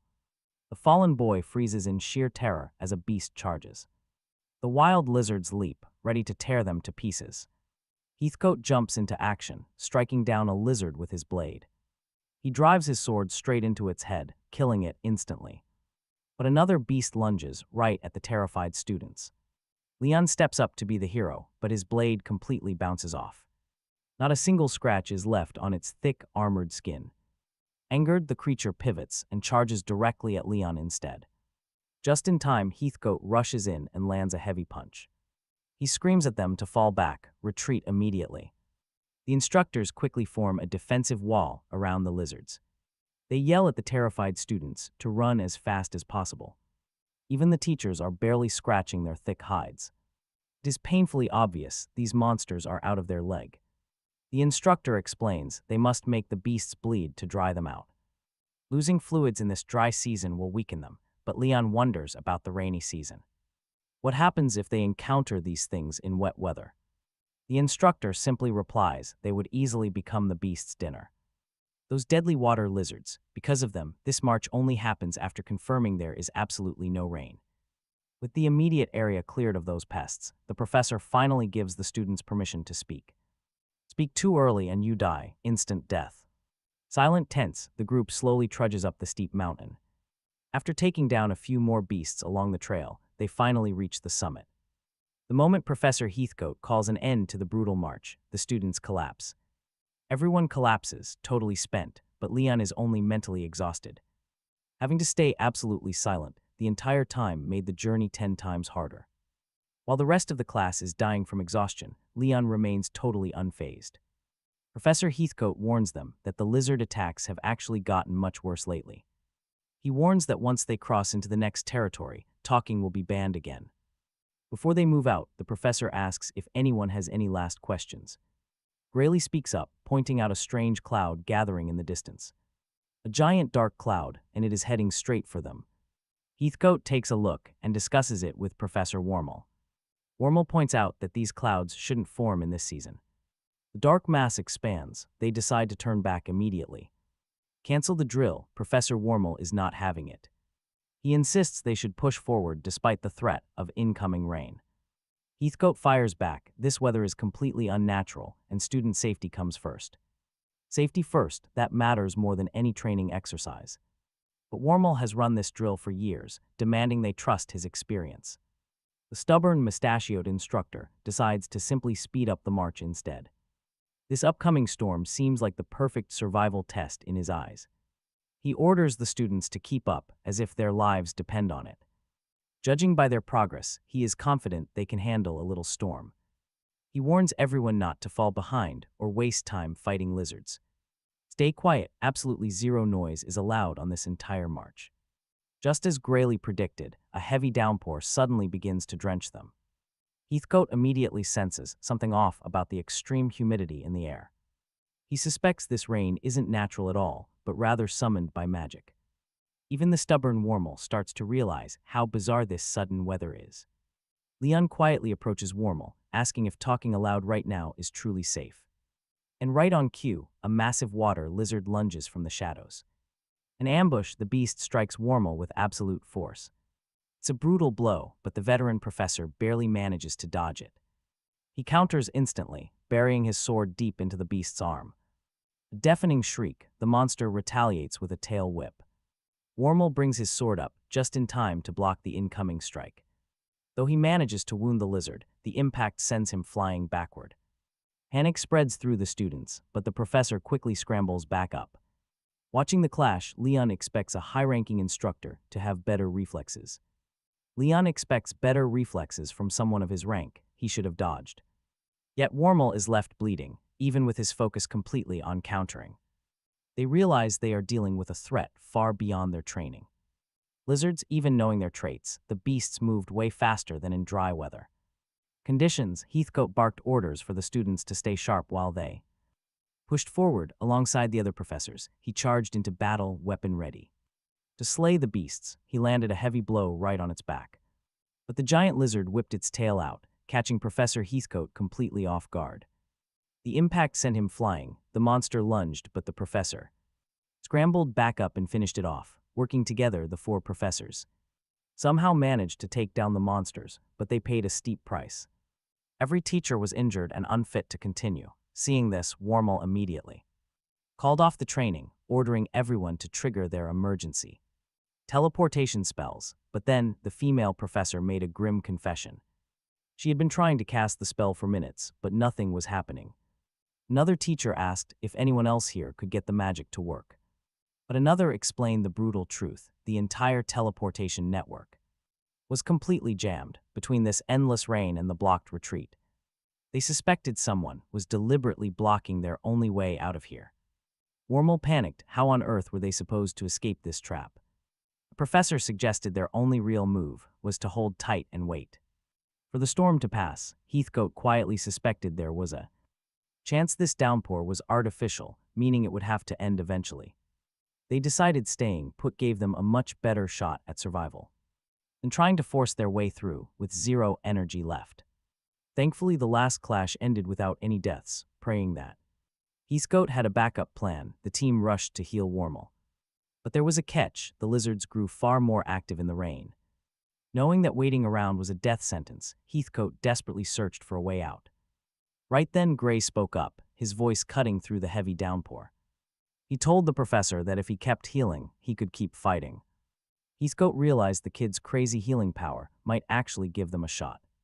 They could force their way straight through the lizard-infested zone. He just had to hope Gray's body could take the strain. Gray knew the alternative: stay here, and nobody survives. But Heathcote warned that using that magic would push him past his limits. Using it repeatedly directly violated Ariel's strict protective orders. She had forbidden it entirely, but to Gray, this was the ultimate test. With top-tier healers back at school, he was willing to risk it all. Heathcote countered that Ariel wouldn't have banned it unless the danger was permanent. But Gray shot back, arguing they had no other choice. They had to get the students out, there was no other option. Would the professor really let everyone die just to keep him safe? Ariel had warned Heathcote about this, that Gray would happily sacrifice himself. She begged the professor not to let him do anything he couldn't undo. But looking at their desperate odds, Heathcote made a choice. He ignored Ariel's warning and asked Gray to fight. Gray quickly agreed. But Wormel cut in, yelling at them for making reckless calls alone. They praised Gray's tournament performance, but they still warned the others. They absolutely could not risk the lives of everyone present on a single, untested student. But Heathcote argued that Gray's power was on a whole different level. He could take down a water lizard completely alone, quite easily. They had to gamble everything on the boy's bizarre, mysterious power. Morgan refused. He strongly insisted on calling headquarters for help instead. Requesting help was safest, but Gallic had already sent the request. Too late, the communication array was currently completely blocked. Gallic was proactive as always, but they still had to wait. Wait for backup, but the mustachioed professor kept arguing. He argued that wandering off on their own would only multiply their risks. Did Heathcote want the kids to die? He warned them. They simply could not withstand another heavy attack from those wild beasts.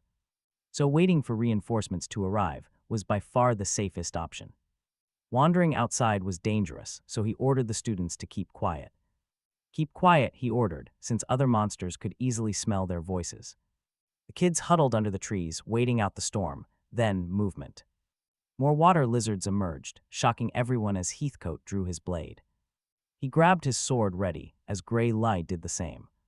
He prepared to fight beside the professors, as the beasts suddenly leaped.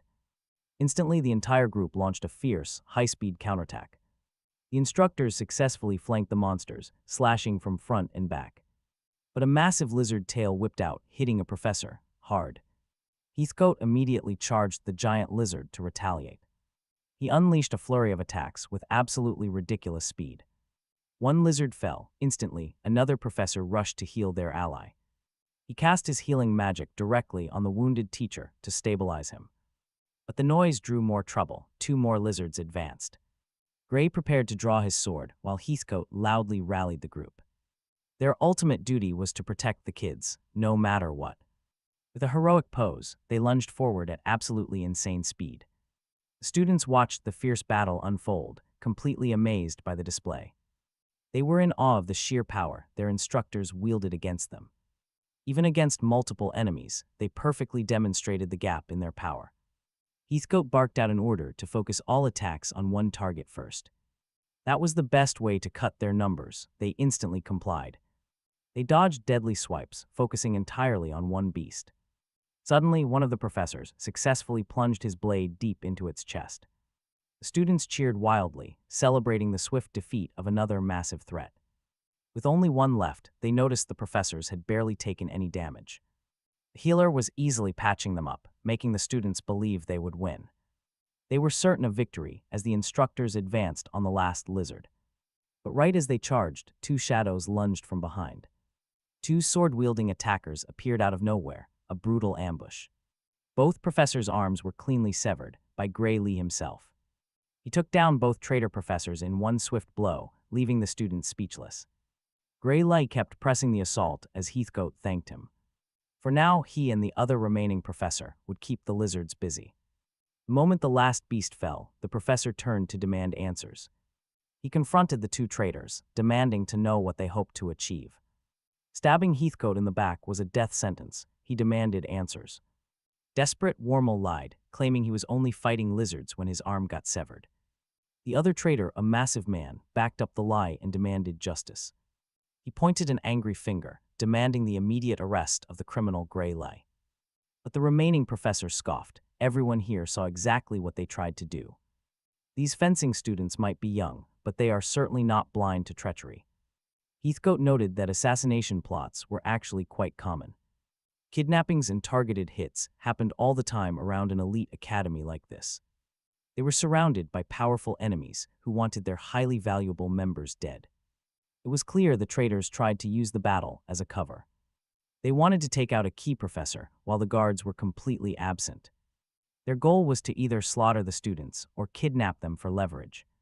Hearing this dark plan, the young fencing students could only stare in horror. Heathcote pointed out that they only survived thanks to Gray Lee's quick instincts. Gray Lee realized the veteran professor had been watching the whole time. He had tracked both traitors from the very start. Ormo looked totally lost, asking if the secret plan had somehow leaked. But Gray Lee could easily read a person's dark intent through their movements. The way that mustachioed traitor shifted his weight showed he was ready to kill. He was positioning himself to strike, not protect the vulnerable students. At first, Gray Lee genuinely figured the man was just highly incompetent. But the moment the rain poured down, his bizarre behavior made perfect sense. He was taking hits he could have easily dodged, faking his struggle. It was too suspicious. Gray Lee quietly scanned the man's severed arm. The wound was a cheap trick, more like a harmless bruise than a real injury. Suddenly, the cornered traitor lost his mind and let out a chilling, villainous laugh. He sneered at Gray Lee and Reed, boasting that they were already too late. They had missed the real trap, and now they were stuck in this deadly rain. Furious, starving water beasts surrounded them, and escape was utterly impossible. A powerful teleportation seal had locked down the entire area. Backup would never arrive in time, knowing their plan changed absolutely nothing. The traitor laughed, declaring that every single student here was going to die. But killing them was never the goal. They wanted to take them alive. Heathcote narrowed his eyes, demanding to know what they hoped to gain. He wanted the mustachioed bastard to explain exactly how they planned to leave. But Wormel had a twisted condition: Rent, Heathcote, and Gray Lee. They had to drive their blades straight through their own hearts. No wildcards could remain. Do this, and the students would walk away alive. Wormel grinned, asking if they would really hesitate to save so many lives. With their lives on the line for, suddenly, a figure stepped from the shadows and the protagonist slipped behind him. Catching him off guard, he pointed his sword at the man's throat, holding the hostage. A defiant Wormel snapped that this would change absolutely nothing, but Gray Lee fiercely pressured him, knowing that the professor could cast teleportation magic. He explained that blocking secret signals and teleportation inside the academy was incredibly tough, but with the head magic professor on his side, doing so was far simpler. Hearing this, Heathcote admitted that Gray Lee was remarkably sharp for a student. Instantly, Gray Lee pressed his sword against the professor, who wielded teleportation and communication skills, demanding he activate the teleportation magic. Right now, sending everyone straight to the base of the mountain. Talk about a brutal threat, refuse, and he would lose an eye if he kept resisting. The other would be carved out next. Then, Gray Lee threatened to slice off all his fingers, warning him that if he sent anyone elsewhere or left a single student behind, he would regret it. Wormel barked at Professor Galek, commanding him not to cast the spell, but the professor was cornered by two separate blades at once and hesitated. Just then, Professor Heathcote realized there was no choice left and attacked with everything he had. But Professor Rant dropped to his knees, safely dodging the strike. Crying, he slammed both hands flat onto the hard ground and quickly activated the teleportation, wrapping all students. Instantly, the spell was unleashed, delivering everyone safely to the base of the mountain. Right there, the first-year fencing squad appeared right at the academy gates. Professor Rich explained how their mission in the lizard habitat had quickly become dangerously chaotic, forcing an evacuation. This sudden emergency stemmed from an assassination plot orchestrated by faculty members. He revealed that two magic professors had actively assisted Wormel. Instantly, all the students quickly backed up Professor Rich's shocking story against them, explaining how close they came to dying. Then, Leon revealed that Gray Lee and Professor Heathcote exposed the plot and saved everyone. A senior professor quickly stepped forward, asking if anyone was hurt and needed immediate care. But wait, look what the healer suddenly noticed. Both suspect professors were missing their right hands, and to stop any potential informants from escaping, she temporarily cuffed everyone there. Then she announced that all students would face intense interrogation, telling them to prepare.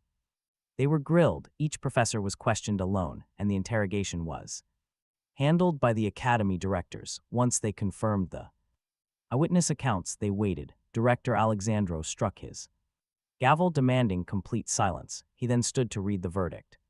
For the assassination and kidnapping of the squad. The entire crime had been masterminded by Wormel, the supervisor, and Balin, his accomplice, actively aided by two treacherous academy magic professors. Sent for critical emergencies, Gallock and Rant step in. Trapped in the barrier they created, trying to kidnap the students, these three rogue professors actively took part in executing this twisted criminal plan. With absolutely no other options, the Academy's laws sentenced. The traitors, all three, received capital punishment. Under school law, to expose potential accomplices and connections, they would face brutal torture during interrogation. Once the grueling interrogations wrapped up, their painful executions would finally begin. The director made it clear that a swift, peaceful death was not waiting.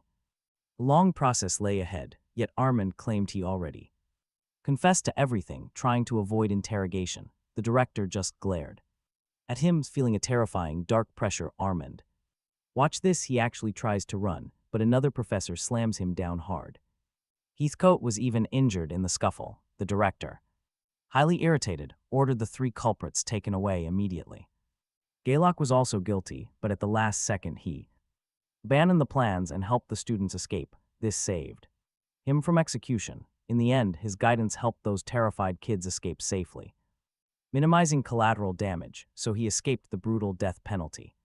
But staying alive is not always a mercy, and Gallock faced consequences. Heathcote knew that Gray Lee had a rough path ahead. Right after entering the academy, but he noticed that Gray Lee was already getting used to dealing with this absolute chaos. Heathcote never expected so many hidden criminals to pose as professors here. It was hard to believe this highly prestigious academy was supposedly the single greatest educational institution in the entire world. It felt nothing like the dream he had initially chased. Heathcote noted some see it as a school, while others treat it like a ruthless filter, selecting the strong. Graduates excel because they were already elite. Meanwhile, the average professors do not hold much real power. So the curious professor asked for his opinion. Gray Lee admitted that he often pondered the exact same thing. But one thing was certain, he had grown significantly stronger here. His old village life could not even compare to this. He agreed that the academy as an organization was totally untrustworthy. But Heathcote and Ariel were completely trustworthy. To Gray Lee, having those two allies was more than enough. Heathcote smiled, realizing the boy spoke not as a student, but a friend. And trust me, the real, brutal training was only beginning. Everything before this was simple conditioning, practically a light warm-up. The true trials ahead would push Gray Lee to become vastly stronger. He welcomed the challenge, ready to achieve the greatest goal of his life. Soon, they received congratulations for completing the field march. Despite all the chaos, everyone received high praise. With this march, they officially completed their basic training. It was time for physical training. Before explaining the next phase, Heathcote wanted to show the students their ultimate goal. He demonstrated the instructors' intense training and their devastating abilities. One of the teachers completely shattered a metal pillar 145 millimeters thick. The instructor explained that slicing through it with a single cut meant an automatic promotion straight to the second year, but if they failed this test by the end of the semester, they would be expelled immediately. Talk about high stakes. Every year, half of the entire class failed this and got kicked out.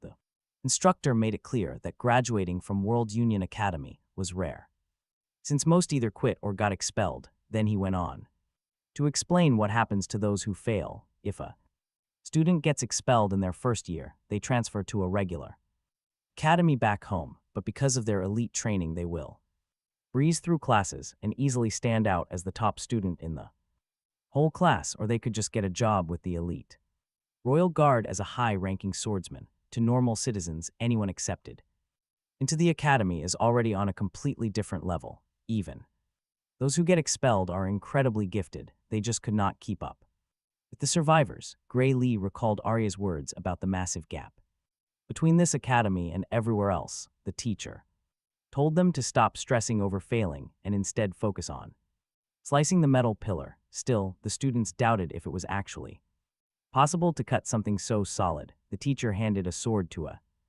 Student to try it out, the young man swung hard at the pillar, but the blade flew right out of his grip. The sudden shockwave left his wrist throbbing with intense pain. The professor scolded him sharply. Dropping a blade is the ultimate disgrace for any true warrior. Gray Lee then asked if they could choose their own weapon, thinking the sword Arya gave him would make this a total breeze, but the instructor shut that down immediately. Only standard academy swords were allowed. Gray Lee figured that with his current blade, he could probably cut it right now using his strange power, but if this was a real test of skill, he needed to pass without relying on shortcuts. He began calculating how to blend his technique with physical power. He knew that with his current abilities, he could definitely reach the level of an executioner later on. Remembering the tragedies from his past life, he knew he had to get stronger.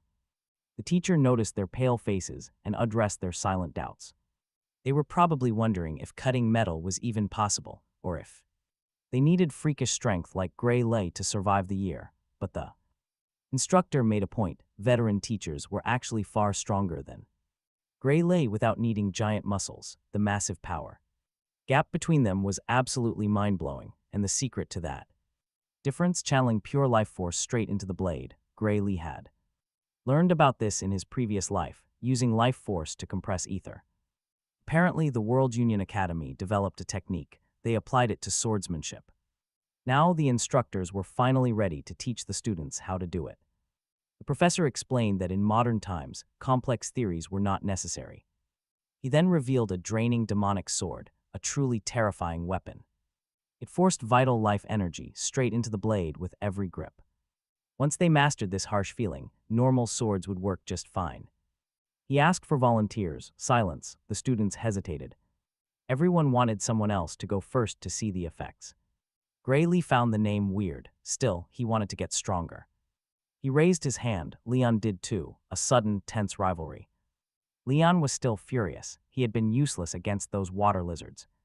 The professor knew Gray Lee could handle it easily, no doubt about it. But he needed a better reference, so he called Leon up instead. The young prodigy stepped forward. He gripped the draining demonic sword. Instantly, he felt something being violently ripped from his body. Strike immediately and sheath the blade. That was the professor's order. Leon slashed the massive pillar, cutting it halfway through. The sheer, explosive power almost shattered the stone target completely. But the backlash was insane. He collapsed, completely unconscious. Somehow he sheathed the weapon. Then he crawled on the floor. The worried teachers quickly rushed over to check on his condition. Professor Rent remained calm, explaining that this was normal at first. Do not push too hard. This life force exhaustion is temporary. Professor Rent promised Leon would recover quickly after getting some rest. After all, the young man did not even drop the weapon. Next up was Gray Lee. A heavy silence filled the classroom. The other students stared, stunned by his complete lack of fear. With intense determination, Gray Lee stepped up and drew the blade. He felt a cold, crushing drain hit his life force immediately. He could not endure this for long. Still, he stepped forward. He delivered a swift, devastating cut, a blinding flash of steel. But even his incredible slash could not completely destroy the pillar. This was no normal draw. It felt as if his blood had frozen. Gray Lee sheathed the sword and sighed. Wait, is he actually fine? Professor Rent was absolutely stunned. No freshman had ever stood after that. Gray Lee clearly possessed massive energy reserves, way more than expected. Perhaps Heathcote's brutal training had prepared his body for this. Or maybe his body was just used to pushing through absolute exhaustion. Professor Rent, thoroughly intrigued, asked if he could repeat the strike. Gray Lee complied. He drew the blade and struck again. But his eyes slipped shut. His consciousness faded away completely. Somehow he still sheathed the sword, a perfect finish right before passing out. Professor Rent was actually joking. He never expected another strike. Still, he now understood how Gray Lee had achieved such crazy strength. While waiting for the boys, Professor Rent turned to teach the others. That swordsmanship utilizing life force is incredibly powerful. Even a complete novice can almost destroy a solid steel stake on their very first attempt. This special technique is taught only here at the World Union Academy. No other national academy has it. Rent asks if anyone knows why. One student suggests it is because the draining sword carries a deadly risk. But Professor Rent clarifies that no student has actually died from it. The weapon simply stops draining life as soon as the user faints. Leon A. Pius thinks the restriction is due to the sword's rarity. Rent replies that is not the main issue since they have 30. In the past, deploying this weapon in real combat caused countless deaths. That is why it is restricted. Honestly, the reason is pretty terrifying. If you cannot move on the battlefield, the enemy will end you regardless of the sword. Surviving real combat means you must remain mobile after releasing that power. Gray Lee states that there is absolutely no one outside who can do that. Professor Rent agrees, saying that swinging the blade only once is useless. You have only mastered the power when wielding it becomes second nature. Otherwise, you are not using the sword, the power is using you. That is exactly how so many warriors lost their lives to these draining demonic weapons. The academy students wonder if they should use them. But learning to control this force is required to pass the year. It is explained that everyone must learn to control this power naturally. Rent announces he will introduce these swords in their very next training. He dismisses the class, advising them to practice hard on their own. Just try not to pass out and delay all your other classes. Gray Lee knows he has to find a way to control this energy. After all, collapsing after a single swing makes him completely useless. The same weakness applies to his secret chain door's ability, instant exhaustion. If he keeps passing out like this, he will need a healer. At the very least, he must master one of these powers to beat the Liquidator. This makes him realize that enrolling here was the best choice ever. There is simply no better place for him to grow rapidly stronger. Combining this drained force with his secret technique will make him unstoppable. At the second training ground, the students watch him with wide eyes. Gray Lee is practically tearing a massive pillar apart with his slashes. He takes a 3-minute rest after every single swing of the blade. Mana is consumed to recover his vital life force. He has it. Though this practice is slow, he decides to test the standard sword. Even if he feels on the verge of collapsing, he pushes forward. Gray Lee wants to memorize this feeling. He goes to draw again. But a classmate interrupts, saying Professor Ariel wants him to try alone. However, she wants to witness it herself, so the student calls her. He asks Gray Lee to wait. The tired student agrees to stay. Gray Lee waits for Professor Ariel, whom he assumed was too busy. The messenger guesses she anticipated his quick mastery and cleared her schedule. Gray Lee is surprised that she could predict his rapid progress. They master the ultimate art of the sword in just one day, exactly as he already expected. He cannot hide his surprise despite his divine eye. Ariel apologizes for keeping him waiting. She asks him to resume his sword training, standing beside a mysterious hooded woman. This hidden face leaves Gray Lee annoyed, but Ariel speaks. Realizing he is tired, she says the team is ready. They are here to heal him. Gray Lee depends on them to restore his energy. He decides to train first with the magic sword to remember the feeling. He wields the dangerous, life-draining blade, while Ariel watches closely. She lets him trust his instincts. Gray performs another spinning slash. He channels the dark, energy-draining sword and takes a sharp step forward. He lunges at the stone pillar, delivering a strike that nearly shatters it. He desperately tries to recapture the exact feeling from his previous battle. Switching to a normal sword, Gray tries to draw life force from himself. Fully focused, he searches his memories. The vital energy begins to stir. He feels the warm energy surging directly from his heart throughout his body. As this life force coats the blade, something goes terribly wrong. Suddenly, Gray's entire arm turns blood red under a strange pressure. The dark energy of the black swordsman has mixed with his own life force. His vital energy is fusing with the power leaking from that mysterious door. That door is hungry. It begins to violently drain his life force. He is completely helpless as the wild power tears him apart from inside. This is bad. Suddenly, a swordsman from the academy cuts Gray's arm off. The severed limb was completely saturated with that chaotic, monstrous energy. Severing the arm was the only way to stop the disaster. Ariel knows that unique powers rarely mix well with life force. Even the previous owner of the Divine Eye struggled with this exact harmony. The woman who cut off his arm is the healer, Rafa Elixir. Rafa finds Gray's strange magic deeply unsettling as she treats his wound. She quickly stops the bleeding before activating a powerful regeneration spell. Gray's missing right arm begins to grow back right before their eyes. Flesh, bone, and muscle weave together, fully restoring his arm. Ariel is highly impressed by this incredible forced regeneration technique. Rafa is simply glad she chose to specialize in healing magic. She thanks Professor Ariel for recognizing her talent in the first place. Rafa assures them that Gray Lee will wake up in a few hours. She tells them to call her immediately if anything goes wrong. Gray Lee eventually opens his eyes in an unfamiliar room. Ariel is waiting. She asks if he remembers the accident. He slowly nods, recalling the panic. He tried to channel his life force, but the sword went completely wild. His vital energy was drained, and his arm had to be severed. He is stunned to see his arm fully intact, with no memory of what followed. Relieved that his mind is fine, Ariel hands him some food. As he eats, he asks if she knew this dangerous event would happen. Ariel admits she had her suspicions since she saw it once before. She mentions a past incident where Amy White tried using her life force. Because of that danger, Ariel wanted to supervise Gray during his training. Wait, life force. Gray was pretty shocked to learn the same thing happened. To the sword saint, Amy White, Ariel explained her power was too unstable. Her arm actually exploded. Hearing about this terrifying event shook Gray deeply. The legendary sword saint lost her limb, yet Gray's own arm remained intact. No amputation was needed. Still, the sheer mental trauma was absolutely massive. Even now, she carries a deep dread. She avoids using her life force. Yet Gray knew she eventually forced herself to master that power anyway.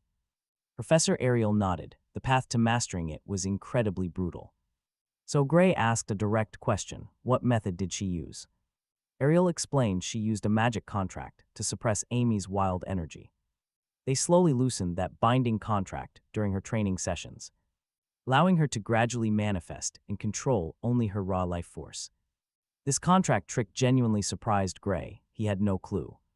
But Ariel warned him that this trick wouldn't work on his energy. His power was too alien. Even Amy's contract broke in 3 minutes. Against Gray's terrifying energy, a contract would collapse instantly. It would last barely half a second. They absolutely needed another way. Ariel felt terrible that she couldn't find a safer path for him, especially since his bizarre, alien energy had absolutely no past formulas to reference. Still, she noted one key thing: it wasn't completely impossible. He just needed extreme training to isolate and pull only his life force out. But here is the catch: she couldn't think of any safe training method. One slip-up and his volatile life force would instantly spiral out of control. Gray realized the problem. Constant, chaotic explosions would make normal practice impossible. So he came up with an absolutely insane, bloody backup plan. He would have someone chop off his arm whenever things went wild, then immediately use high-tier recovery magic to grow it right back. Professor Ariel stood completely speechless at Gray's absolutely unhinged idea. Sure, she could find a healer, but did he really want this? After all, he had the option of not using life force at all. His raw power already easily surpassed that of the life-draining sword itself. He could easily pass the upcoming Ascension exam without using it. But Gray's true goals went way beyond some simple school exam. He wanted real, absolute strength, clawing for every bit of growth. Ariel had honestly expected exactly that kind of response from him. So she agreed to provide the healer and the designated cutter.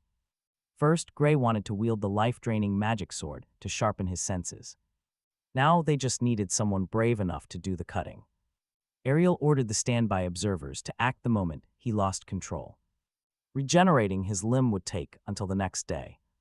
But at least his life wouldn't be in any real danger. It was a torturous regimen, but Ariel respected his resolve. Gray quietly thanked the professor for backing his bizarre, bloody plan. Meanwhile, the other students struggled to manipulate basic life force, failing to knock down even the simplest training targets. The students finally started understanding the pillars, but that relentless sword was just too brutal. They fainted instantly. Each brutal strike forced them to call it quits. A mere 30 minutes of training left them totally spent from that weapon. Too much pressure, it would completely ruin their own bodies. But as they backed off, they saw Gray step up holding 2 blades. The guy had not fainted even once, showing stamina on a completely different level. Morning arrived. Back on the field, Gray was already standing there. Wielding twin blades, he shocked everyone with his endless drive. He had been wielding that life-draining magic sword since before dawn. Sure, he was the top academy student, but they seriously doubted their own eyes. One classmate assumed Gray was taking plenty of breaks during his secret sessions. After all, 30 minutes of this usually ruins a normal body. Going nonstop from dawn to dusk seemed like a literal suicide mission. Suddenly, Gray switched swords and collapsed straight onto the dirt. Completely out cold, he truly believed he could master it by being stubborn. No matter how hard he pushed, Gray realized he was getting nowhere. This draining sword was simply too mysterious to understand. His instructor had never actually given him a proper guide for this. Gray was completely winging it, relying entirely on his own raw instincts. He wondered if drawing out his life force was possible without the blade.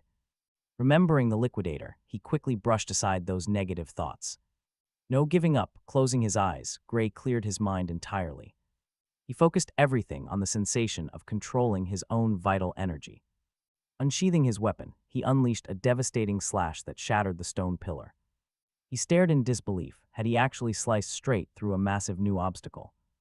That is when Gray realized he did it using his completely ordinary sword. He channeled his own life force,